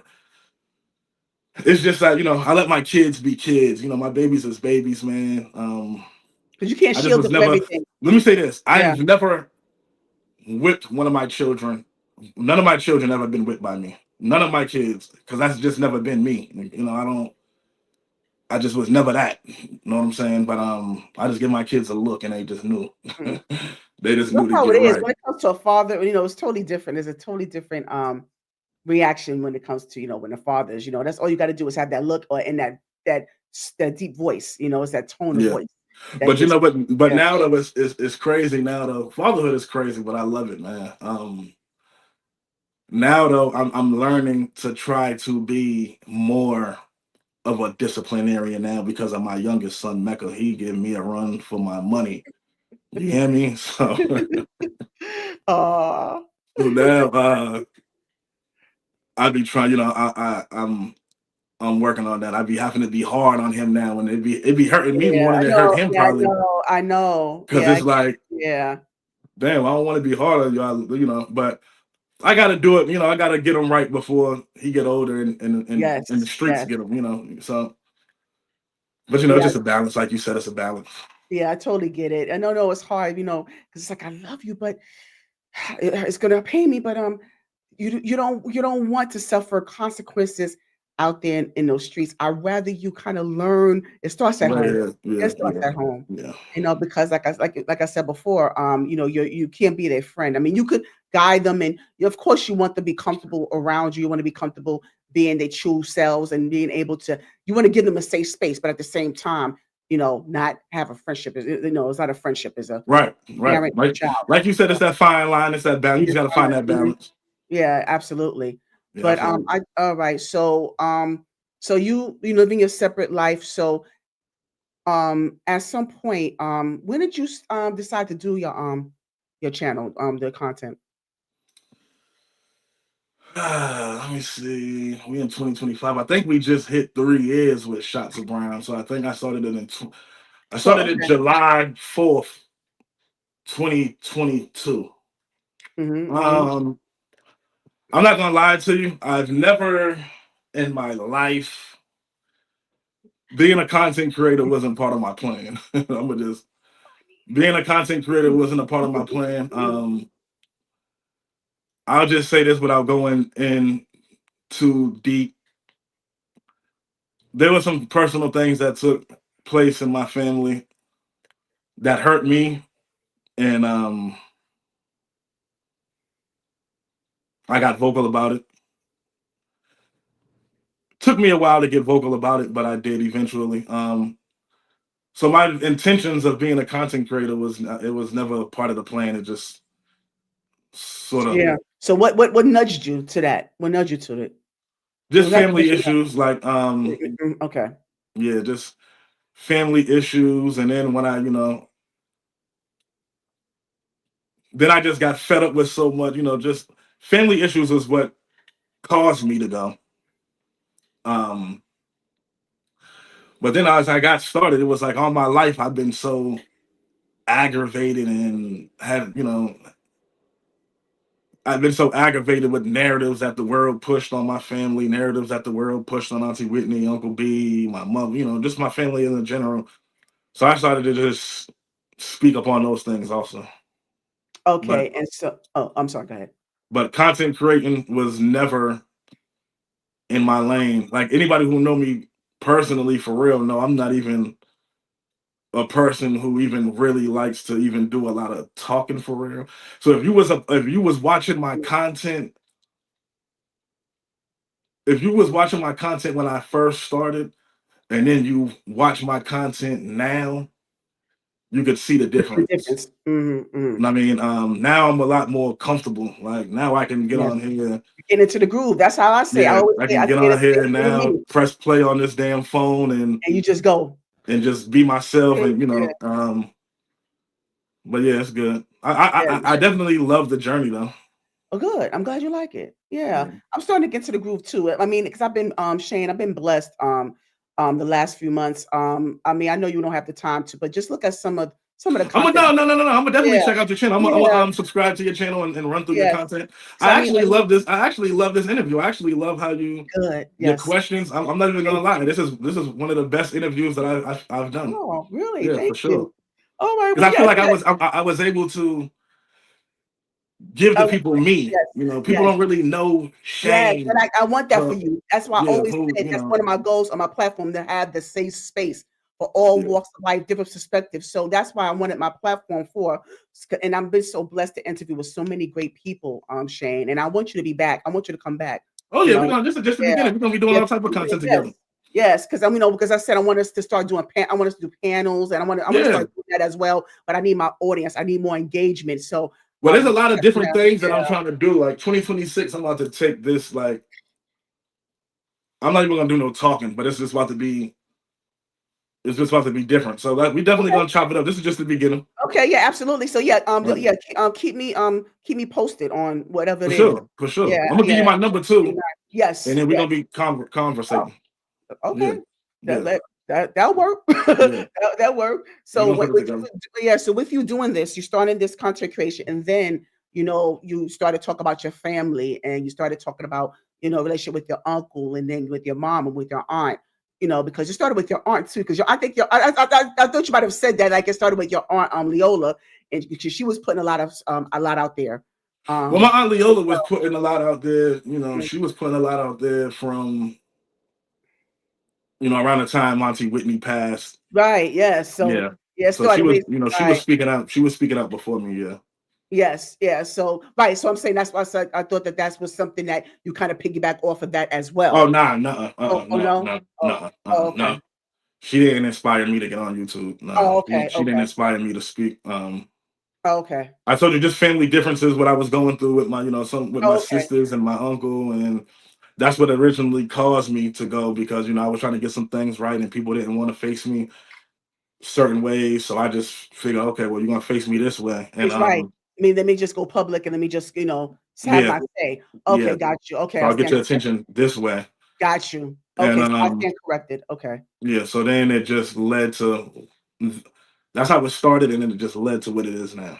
Got you. And so what and then so you and what led up to the interview with Tasha K. Can you give us some context to that? Yeah. So what led up to the interview with Tasha K. Um, I was in a 5-year relationship with Mecca's mom, and we ended up breaking up in like September of 2023. In October 2023 is when that I said October 2023, I get a call. My baby mother, Mecca's mom, calls me and she's like, "Oh, I got something to tell you. I don't want you to, I'm sorry, blah, blah, blah." At this time, I'm thinking she probably about to tell me, I'm She dealing pregnant with. again? No, no, no. I knew that wasn't the case. Hell no. No, I knew that wasn't the case. No, I'm thinking that she about to tell me like, I'm dating somebody else, blah, blah, blah. I'm thinking she about to come with something like that. But then she's like, well, hold on. So she sends it. She sends a text to me while I'm on the phone. And she's like, look at that. And when I Mm. go to her message and I click on it, I just seen Tasha K. And the header was like, I'm dating Bobby Brown's nephew, help me, and all this crazy, Oh, okay, that's okay, all okay. this crazy I remember that. nonsense. I remember that. So I'm like, what is this? She's like, I'm sorry. When me and you broke up, I was mad and I went and sent Mm, Tasha K this email and I didn't think nothing of it. And she ended up picking up the story and ran the story, blah, blah, blah. wow. So Tasha K ran that initial story from Mecca's mom. Um, a few days later, like a day or two later, I'm minding my business. You know what I'm saying? Mind you, this time I'm going through heartbreak for real. Yeah, of like I course. I mean, told 5 you, years. Yeah. just to give you some context, like I told you all these years, like I got 5 kids by 4 different women. When I got with Mecca's mother, that was when I was like, okay, I'm gonna change my life. I'm gonna try to do You the wanted to family settle thing down. for real. Like Yeah. I'm gonna settle down. Ain't no cheating. I'm gonna just do the right thing. You know what I'm saying? And I did that with Mecca's mother for 5 years. Mhm. So when that Tasha K thing came out with her, I'm like going through Yeah. depression. I'm messed Right up. on. And I mean, But I'm I'm glad she gave coming you the from heads up. Yeah. living in the house with my son every day, raising my son in a family unit. To now, I'm back out here by myself, and so I'm messed up. And then at Yeah, the same yeah. time, I'm going through this with my family because I got this platform and I've been speaking out on things. So now I don't have nobody. You know what I'm saying? Because really, she was all I like. Her and my kids, my family unit with her was all I had because I done spoke out on my family. So now my family don't know. They like, Right, nigga, we ain't rocking with you. You know what I'm right, saying? right, Like, right. we silent with Uncle B. You know what I'm saying? So now I just at that time it was like I just felt like I was just left out to dry. So Mm, I'm mm. already going through it, man. And when that interview with Tasha K dropped, I was like, when she did that clip with my baby mother, I'm like, man, Yeah, that's the icing on the cake, if you wanna call it that. Icing on the cake. man, it was like so. I was but heartbroken, betrayed. Like I had it was so much. I would have never expected that to come from her. You know what I'm saying? Like I told you, I got 4 baby mothers.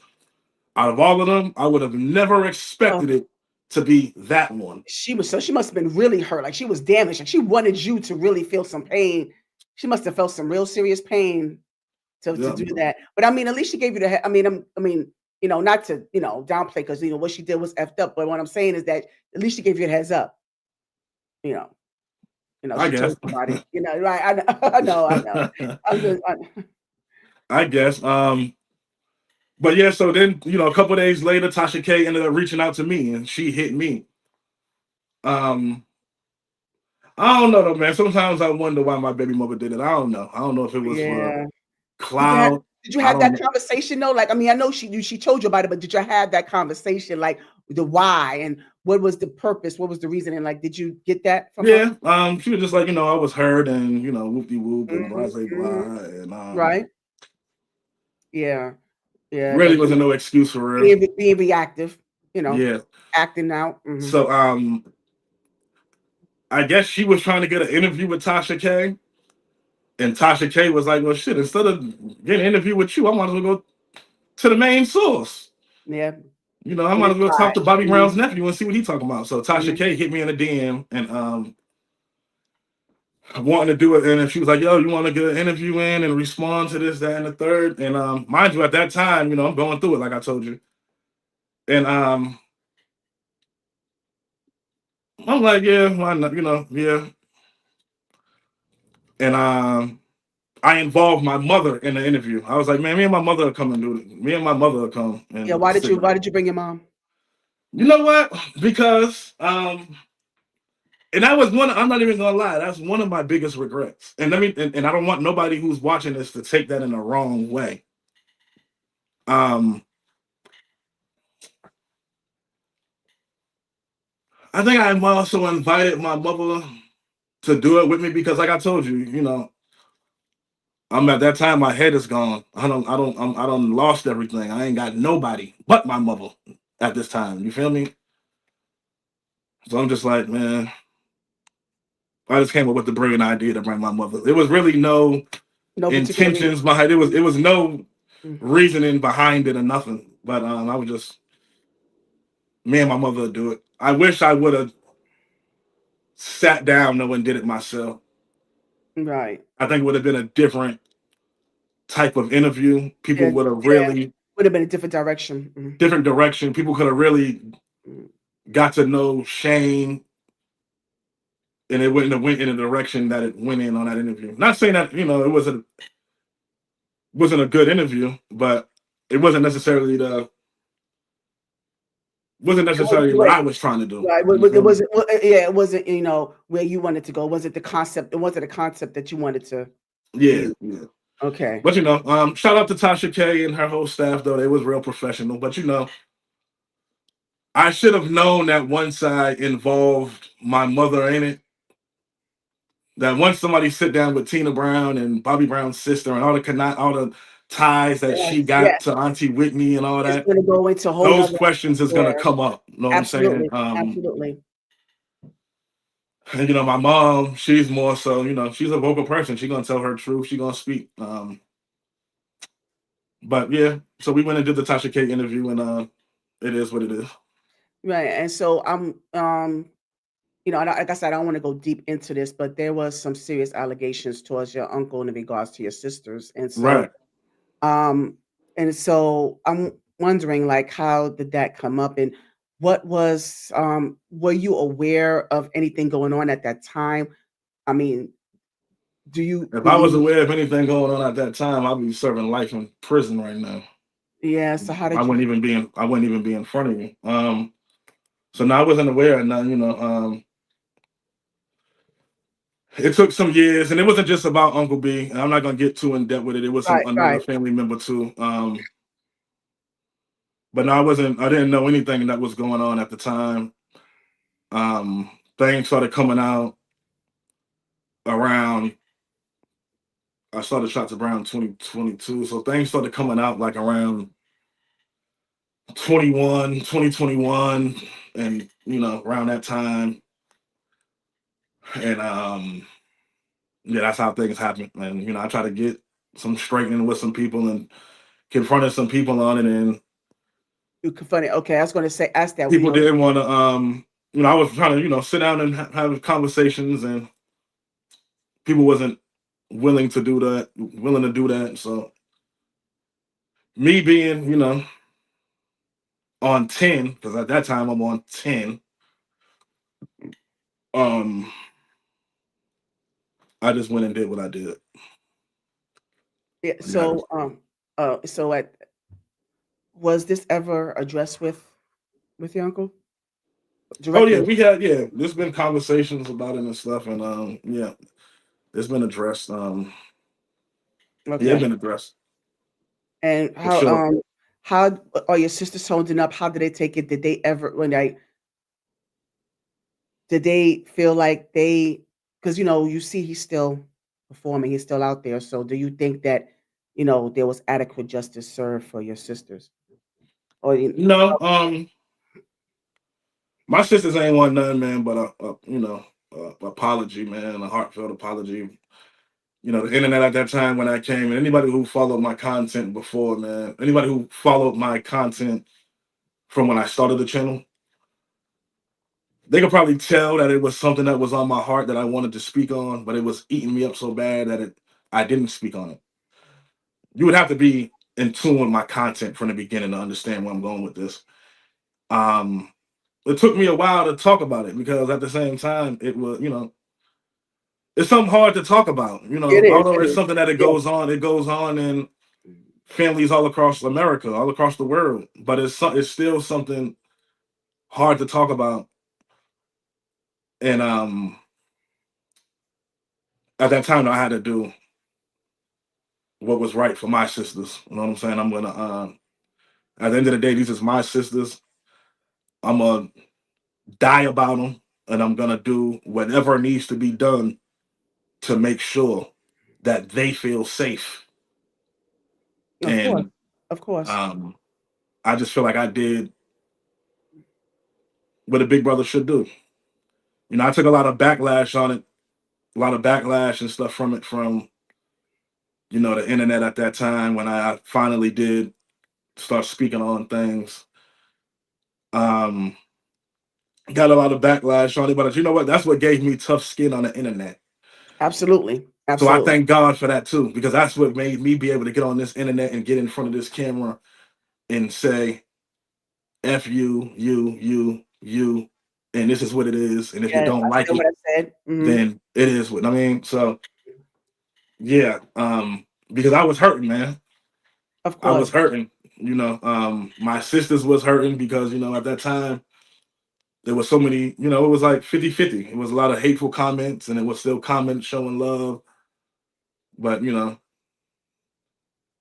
I'm going through shit. I just lost my damn family, the Brown family, all Yeah. I've known my whole life. Then Mm, I just lost my immediate family, my kids, my son's mother, my kid. I mean, all that's gone. Now I'm lost. I mean, I spent my 2023, 2024 lost, yes. in and out of jail, Started to fall apart. Yeah, yeah. I was broken. You feel Yeah. me? Yes. Man, it's been a journey, man. It's been a journey for real. Like I can just write a book just on my life from Oh, yeah. 2023 Absolutely. till today. And I'm Absolutely. man, there used to be things, man, I'm so proud of myself because there used to be things that I used to like certain conversations that me and you having on here right now. I couldn't even be able to talk about some of these things without dropping a tear. So that Mm. lets me know that I've done some healing. You don't right. You're doing the work. I've Yeah. done some type of healing because Mm. I couldn't talk about that Justin's incident before on this platform. Mm. I'm pretty sure people who follow my content when I used to speak on bring me to straight to tears. You feel me? Mm. I talk Wow. about this situation with my sisters and stuff like that. That bring me to tears. Right, right. Um, because it hurt. You feel I'm human. Absolutely. Um, but I'm just happy, man, and grateful that today, man, I'm just in a place to where I'm just at peace because boy, it took a Yeah, I'm it really took a proud of long time coming. yeah, I'm But proud of you, now it's Shayne. just like I'm just at peace, man. Mhm. I'm at a happy place in my life for real. Like I'm just excited for what's to come. Yeah, me too, and I'm proud of you, Shayne. I really am. Thank you. I appreciate that. Yeah, congrats on that. I So, can't see no comments though. Do we got any shots of brown people in the building comment? I can't see none. no, I mean, yeah, I was wondering. Yeah, I don't see anybody. You see, mm-mm. Well, Maybe no, they but it ain't letting me see comments though because it's like oh, I gotta no? press a button to see them, but it's all good. Yeah, But yeah, yeah, but but that's it fine. just I'm They'll just watch it. They'll watch it. They'll see the replay, oh they'll yeah. watch. Yeah, But so yeah, it's just a blessing, man, to be it able is a to blessing, you overcome, you're overcomer, and I just wanna ask you also, just I mean, what a I mean, other than what you just mentioned, which is major, what is other reason or contributing factors as to why you have a strained relationship with your Uncle Bobby? oh, that's it. Me and my uncle That's ain't it? never had no me and my Oh, uncle ain't never had no issues. oh, Never so in life. it was once you found that out. Yeah, that was it. That was the only issue Oh. that me and my uncle ever had in life. Um, Oh, we ain't never okay. had no issues, never had no falling out. There's always been nothing but love, utmost respect. So this right here is what really um drew Yeah, drew us that apart. caused the distance. Did he Yeah. ever try to reach out to you? Did he ever try to have, since the time that you found out and all this came to light, they ever tried to? No, no, no. But now being, now man, I just I do a lot of self-reflecting. I'm keeping real with myself too. Now looking back on it, I don't think that he felt like speaking to me would have got anywhere because my mind wasn't where it is now. Mm, My mind was violence. I'm not gonna lie to you. My of mind course. was violence. Mm, You know what I'm revenge. saying? I Avenging his wasn't I wasn't on no talking. I was telling them more so, let's meet up and somebody gonna go meet their maker oh, behind get this. this work. Whether it be Yeah, yeah, yeah, whether it be absolutely. me, you, Yeah, or whoever. absolutely. Right, right. I You mean, know, um, yeah. so that was my mind space. So to give credit where credit's due is not 100% on him to why he didn't reach out because he knows me as well. He probably like ain't no point of reaching out to Shayne right now because it's not gonna It's not gonna end well. it's not gonna Mhm. he's on a rampage Yeah, and it's not gonna end well. Mhm. until he and Cooler heads prevail. Mhm. yeah until I cool his until Right. I had to get myself right, you understand. Mhm. So nah, but who knows what the future may hold, man. Oh, yeah. So, Maybe these conversations happen one day, maybe they won't. what um would you say, now at this point? What would you say to him? say to who? Bobby, your Uncle Bobby. If you had the opportunity. Uh, um Shit, I would just tell him to do what's right. You know what I'm saying? From day one, I ain't never crossed you. I ain't never betrayed you. I've been loyal to you from day one. You know what I'm saying? I always had your best interests. Never would let nobody play with you. Somebody playing with you, they would have to play with me first. You know what I'm saying? And that's how I was with Unc, man. I just, just do the right thing, man. You know what my heart was. And I ain't had nothing but the biggest love for you, the biggest respect. So it just hurt me. It hurt me how things played out with, not receiving a phone call or, things like that hurt. But, at the end of the day, you still gotta keep it pushing and live your life. You know what I'm saying? I had to learn that Right. I let that take so much. I let that situation control my life and I based my life off of that. Got it. And it was taking me off track with my kids, so yeah, Yes, I just I had to get right on that situation. It was deeper than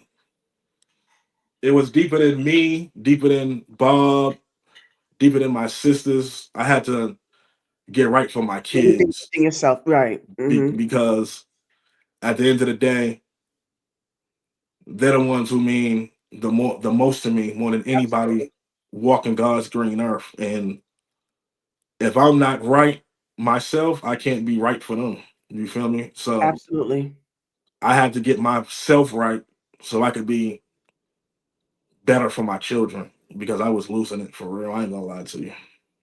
Yeah, and I mean, and then just I'm receiving everything that you're saying. I really appreciate this because it's so hard, especially for Black men, to be vulnerable in that vulnerable space. So I appreciate this so much. You just don't know how much I appreciate this, No and I problem. just respect this so much because, like I said, the level of accountability, your vulnerability, and the way you were able to just share your whole evolution.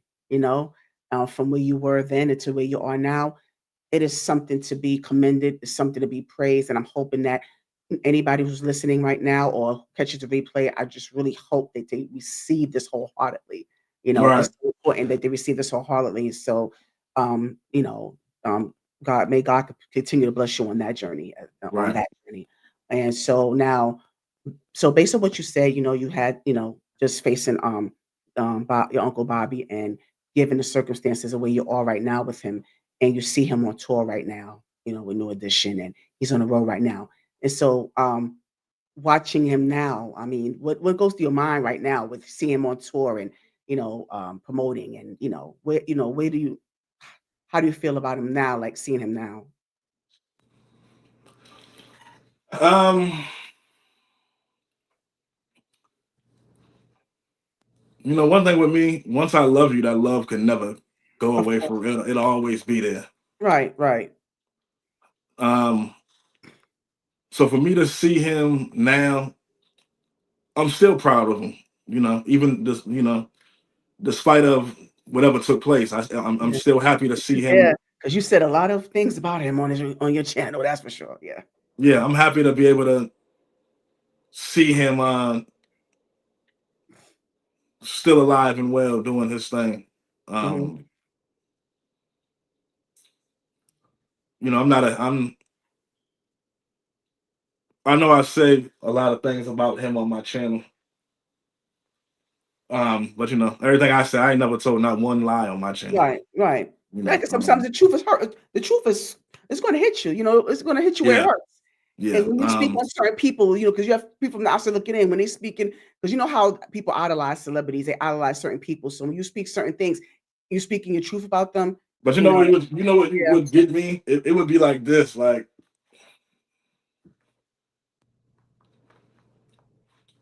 when I first started this, it wasn't even for the viewers. You feel me? It was because this was a way for me to talk to my family. It's a way to Y'all release. wasn't when I first started Shots of Brown. Like, I couldn't Right. talk to y'all directly, but they was watching my YouTube every time a video Yeah, dropped. they got yeah, they got, You know what I'm they saying? got So it your wasn't even attention. for the viewers. Yeah. It was for them first. Um, but it's just I wish my uncle the best, man. I just hope that one day that he'll do the right thing. You know what I'm saying? 'Cause like I said, at the end of the day, I ain't never. I would have, even to this day, man. If somebody was to disrespect my uncle, play with my uncle, his life was on the line, I would be one of the first Right. people on that front line. You know what I'm saying? Yes, that And loyalty. sometimes I get mad at myself like that, but my Mhm. loyalty and my love Yeah. for people that like if I love you, I'm loyal to those. So Yes. I totally and get it. sometimes I'm a Yeah. little too loyal when I get mad at Yes. myself about I that. You know get what I it. mean? Mhm. Yeah, I But totally get it. it's like I can say whatever I want to say about you, but ain't nobody else gonna play with you though. Oh, You know what yeah. I I mean? don't I don't like that logic, but I understand what you're saying. Yeah, 'Cause the yeah. but it is what it Yeah, is. right, right. At the end of the day, I'm still a man, and it goes to anybody. Like, I ain't never tell none of my family members not to come online and say nothing about me. I've been hoping and praying somebody came online and said something about Shayne. Yeah. Yeah, 'cause Auntie Lily, my aunt yeah. Lily attempted. We had our little falling out online and things of that nature, but she knew that everything that Shayne was saying was the truth. So once I got to speaking, you see Shayne drop no more videos. Once I said, "Let's go take this DNA test." I mean not DNA test. If I'm lying, let's go take I this detect lie that. detector test, and don't worry about it. I'm gonna pay for it out my pocket. Did you Mm. see anybody else do a video since? And I'm not taking no shots at nobody. No, right, no, no, right, right. I'm just saying, like, I Right. don't tell no lies. And anybody from my family, if y'all wanna, if they ever chose to come on the internet and say something about Shayne, I wouldn't feel no type of way. I'm gonna just say what I gotta say and keep it Say what pushing. you say, right. and Yeah. that's understandable. But Shayne, let me ask you. So, what do you have going on right now? What's going on? What's coming up with for you? What's coming up for you? Ah man. So I'm right now I'm in the process of moving. Around Christmas time, beginning of the year, I'm moving into a new house. Oh, I'm gonna have a congrats! content creator room there. I'm gonna be doing a Nice. whole, like I told you, I'm gonna be doing a Yeah, whole lot of different things. Right now, I'm just really my main focus right now is just getting everything right for my setup for 2026. Like got it. from now to next month, I mean till 2026, I'm just focused on getting Rebuild. everything in order to Yeah, make my 2026 great. starting anew. I want to take my platform to a whole different level.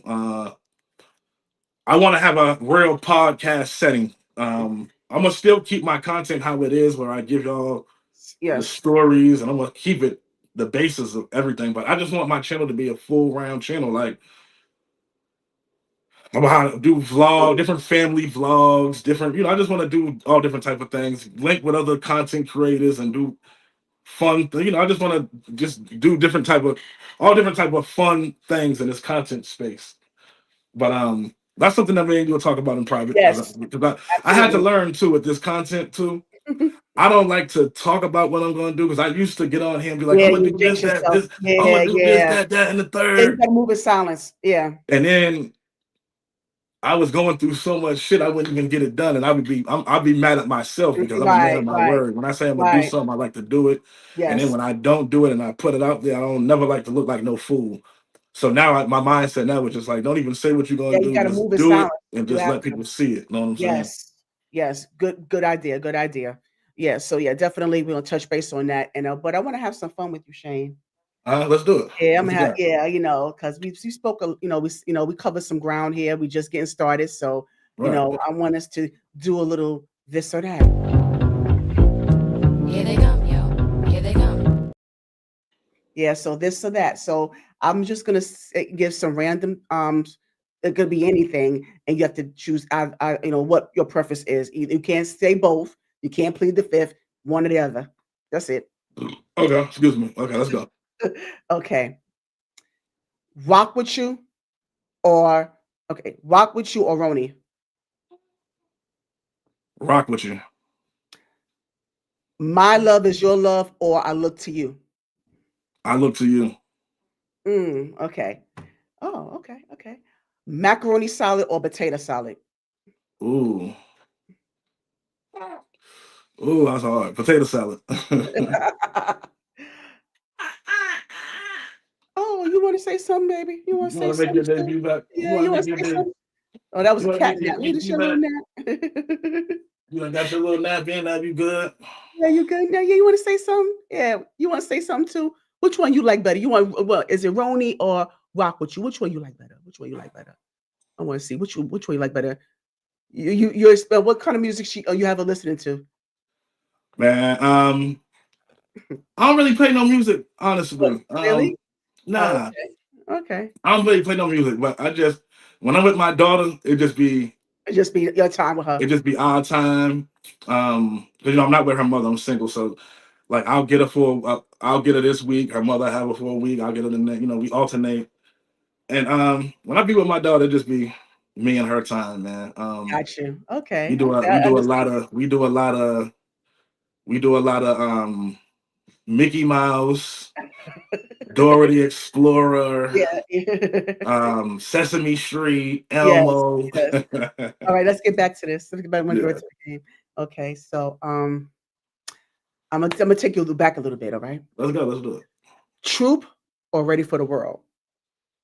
Whew. I see. I told you take a little bit back, a little back, a I'm gonna little have bit to back. go Ready for the World, man, because I love that. I love that record, man. I'm gonna have to go Ready for the World. I listened to that record. I'm not even gonna lie to you. Which record? Um, Love You Down. Okay. Yeah, I listen to that record literally every day. Yeah, Okay. I ain't even Okay. gonna lie to you. I do. All right. So any heartbreak or home again? See, a lot of the fans might feel some type of way about this. It's your preference. I don't even know nothing about any heartbreak. That was probably before my time. I don't even know what. So that Okay. was yeah. So I'm gonna have to All go with home again. Okay, okay. All right, no, it's all right. All right. Johnny Gill or Ralph Tresvant? Ah man, don't do me like that, please. Oh my God, I'm sorry. don't do me like that, man. That's like you just put me in a real. I love both of them, man. Yeah, I know you do. I got love for both of them. Then that's I hard to know pick. you do. I know you Um, I'm gonna have to go with Johnny Gill. do. Yeah, no offense to Ralph. Like I said, it's all on me. I'm asking the question and Yeah, not, no offense to Uncle Ralph, but I'm gonna yeah, have to no go with offense at all. Johnny. We love you over here, Ralph. We love you over Yeah, here. Johnny Yeah, Gill. Excuse me, Johnny Gill. Is a real good dude, man. yeah, I could tell When that. my grandmother passed, he took care of all expenses for my grandmother's Mm, funeral, man. I And didn't know that. yep, he paid for my grandmother's funeral, all expenses. And y'all see how him and Auntie Whitney sent my grandmother home. Yes. Oh, yes. I They saw. both was on that Yes. stage, man, and sent Yes. my grandmother home in a beautiful way. So Yes. shout out to Yes. Johnny Gill, and I'm gonna have to Yes. go with Johnny on that. Yep. Okay. Scissor or Summer Walker? I ain't even gonna lie to you. I don't even be listening to these people. Oh, you know what? Okay, okay. You more of an old school person, right? There's a lot of Like people say these that. new, like, A lot of nothing people against say them, that. but Yeah, yeah. I understand I that. don't really listen to their music. But if we want to go Right. look, if we want to go look wise, like we can go look wise. I'll go Okay, scissor. okay. Yeah, I'll go scissor. You're like, oh, okay, okay. No, so I understand. No, no worries here. I But get I'm that. not gonna lie though, I do. Summer Walker got a new album coming out, and Yes, I've been seeing her yes, rollout for this new yes, album, and I yes, must congratulate her because this yes, rollout that she got on this new album was dope. yes, So yes. yeah, Yeah, I want to listen to it too. Yeah, yeah, yeah. yeah. But I do get where you're coming from when it comes. But on that R&B or hip hop, Oh, that's hard. I know. I gotta go R&B. Uh-huh. I Okay, gotta go R&B. okay. So, sweet potatoes or roasted potatoes? Sweet potato, roasted potatoes, roasted. Okay. Sunny side up or scrambled? Ooh, I love them both. I don't eat eggs, but I mean, but that's just it's just your Ooh, thing. that's hard because Just it's put it like out it's like two different vibes. there. I go scrambled, Okay, scrambled you with got cheese. scrambled. Yeah, Okay, and so okay, I so like when this game. I like this game. This is a fun little yeah, game. I know a lot of people enjoy this. As I try to I'm trying to like give more variety when I do it. Right. Yeah, so I'm trying to see. I want to give you one. I want to give you one. I want to give you something. I want this last one to be like the one. Yeah, I want this last one right here. Oh, Jimmy Jam and Terry Lewis or Ken Babyface in LA. I want Babyface and LA Reid. That's a this. hard one though. They both so legendary.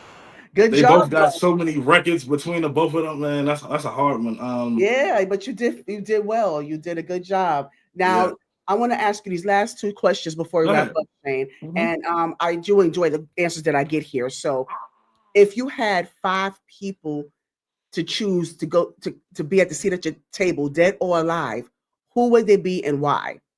I need the why for each one. Five people all to At the, sit at my table right the seat at now. your table, dead or alive, who would they be and why? Um, my grandmother. Why? Um, because I miss the hell out of them. That's everything I pick is all gonna be the same reason. It's all gonna be my No, but family. I need to hear it. Yeah. So my Mhm. grandmother, Ma Brown. Um, that's my heart. That's my love, man. Yeah. So she definitely got to sit at the table. Auntie Whitney definitely got to sit at the table. Bobby Chris got to sit at the table. Why? Um, these are just all my family. They all mean something to me, man. I miss them. You know what I'm saying? Everybody right now who's alive, if I really wanted to sit at the table with them, I really could. So, I'm not even gonna consider them. Understandable. Everybody that I'm Understandable. gonna consider sitting at the table with is people that I can no longer sit at the table with. That makes sense. That makes sense. Yeah, so it's just like, just because I love him and miss him, man, and life ain't been the same without him. You know what I'm saying? But So you got two more. so I said Ma, Auntie Whitney, Lil Bobby, Bobby Chris, and my pops. Okay. Yeah. And who would get the big piece of chicken and why? Ma, my grandmother. That's the Yes. matriarch. Yes, the matriarch. Okay, good answer. All right, I Yeah, respect that's the good answer. matriarch. She get whatever she want. Oh, I hear that. Oh, I get it. Yeah. So, now this question I like to ask, it's coming from the late James Limpton from inside the actor studio. So, Shayne Brown, Mhm. when you enter into the pearly gates, what would you want God to say? Ah, man, that's a hard one. That's a good one. Um,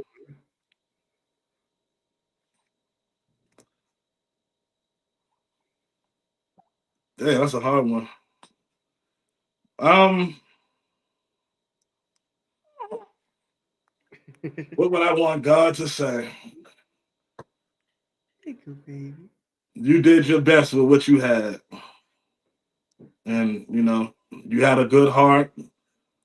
You loved people unconditionally. You gave your last, even when you didn't even have you left nothing for yourself. Um, it's a job well done, man. Okay, and there you have it. Yep. So I really thank you so much, Shane. I really do appreciate you being here. Make sure you stick around after, after I bring you down, stick around so we can Right. get good stage. All right. But I just really appreciate, and I thank you for being here too, Say Mr. thank you, Lon. Milani. Thank This is you, my Miss baby's Milani. first interview, y'all. Say, Yes, look, we gave you yes. Milan's first interview. Say, hey, Yay, baby. yay. That's right. You was a good girl. You behaved Right. so She well. did do good Yeah, too. she I was trying did. to do 30 Yeah. minutes because I thought she would go off. But look, we 2 hours in and she been You see, you underestimated her, you see? right. She let her dad do his thing. Thank you, baby. Yes, that's right. Thank you, Milan. Thank you so much. But thank you also, Okay. Shane. And I appreciate you being here. Ladies and gentlemen, this is Shayne Brown, y'all. Thank y'all. Mhm, Thank you mhm, so much. I enjoyed this conversation. This is actually one of the best interviews I've ever done. Hands down, best interview I've done. And mhm. I've interviewed with many of people, but I just feel like in this interview, I was able to, you allowed me to get an audience who I am and allow them to get familiar with who Shayne Brown is. And I appreciate you for that. Thank you so much. I Yeah, you're enjoyed this so welcome. conversation. You're so welcome. Yes, so thank you so much, Shayne Brown, y'all. Even though you know him as being the nephew of Bobby Brown and the late great Whitney Houston, but you see that he is his own individual. And I wanted to tap into that more, tap into him as an individual. I wanted to get more into his story, and you see, he had a story to tell. He had plenty of stories to tell, but you was able to get more into his journey and what his life has taught him, the decisions that he made, and then that led up to where he is right now in the evolution of it all, as being a family man, as being a father to his children. You see how dedicated he is, because he said no matter what, it's like no matter what he has going on, that baby came first. You see that, right? So I commend him everything that he's done. I'm proud of where he's going. I'm proud of who he is right now, and I thank you so much. I even though we haven't seen many people on the live, but that's okay because we there's a replay. This video ain't going nowhere. So please make sure you like, comment, subscribe, and share to both our platforms. Shasta Brown, I'm going to have everything in the description box. So please make sure you check him out and check me out. We're going to be doing some good, some big things. Hopefully you'll see us, doing, branching out into different things. So I'm looking forward to that. But in the meantime, have a good one.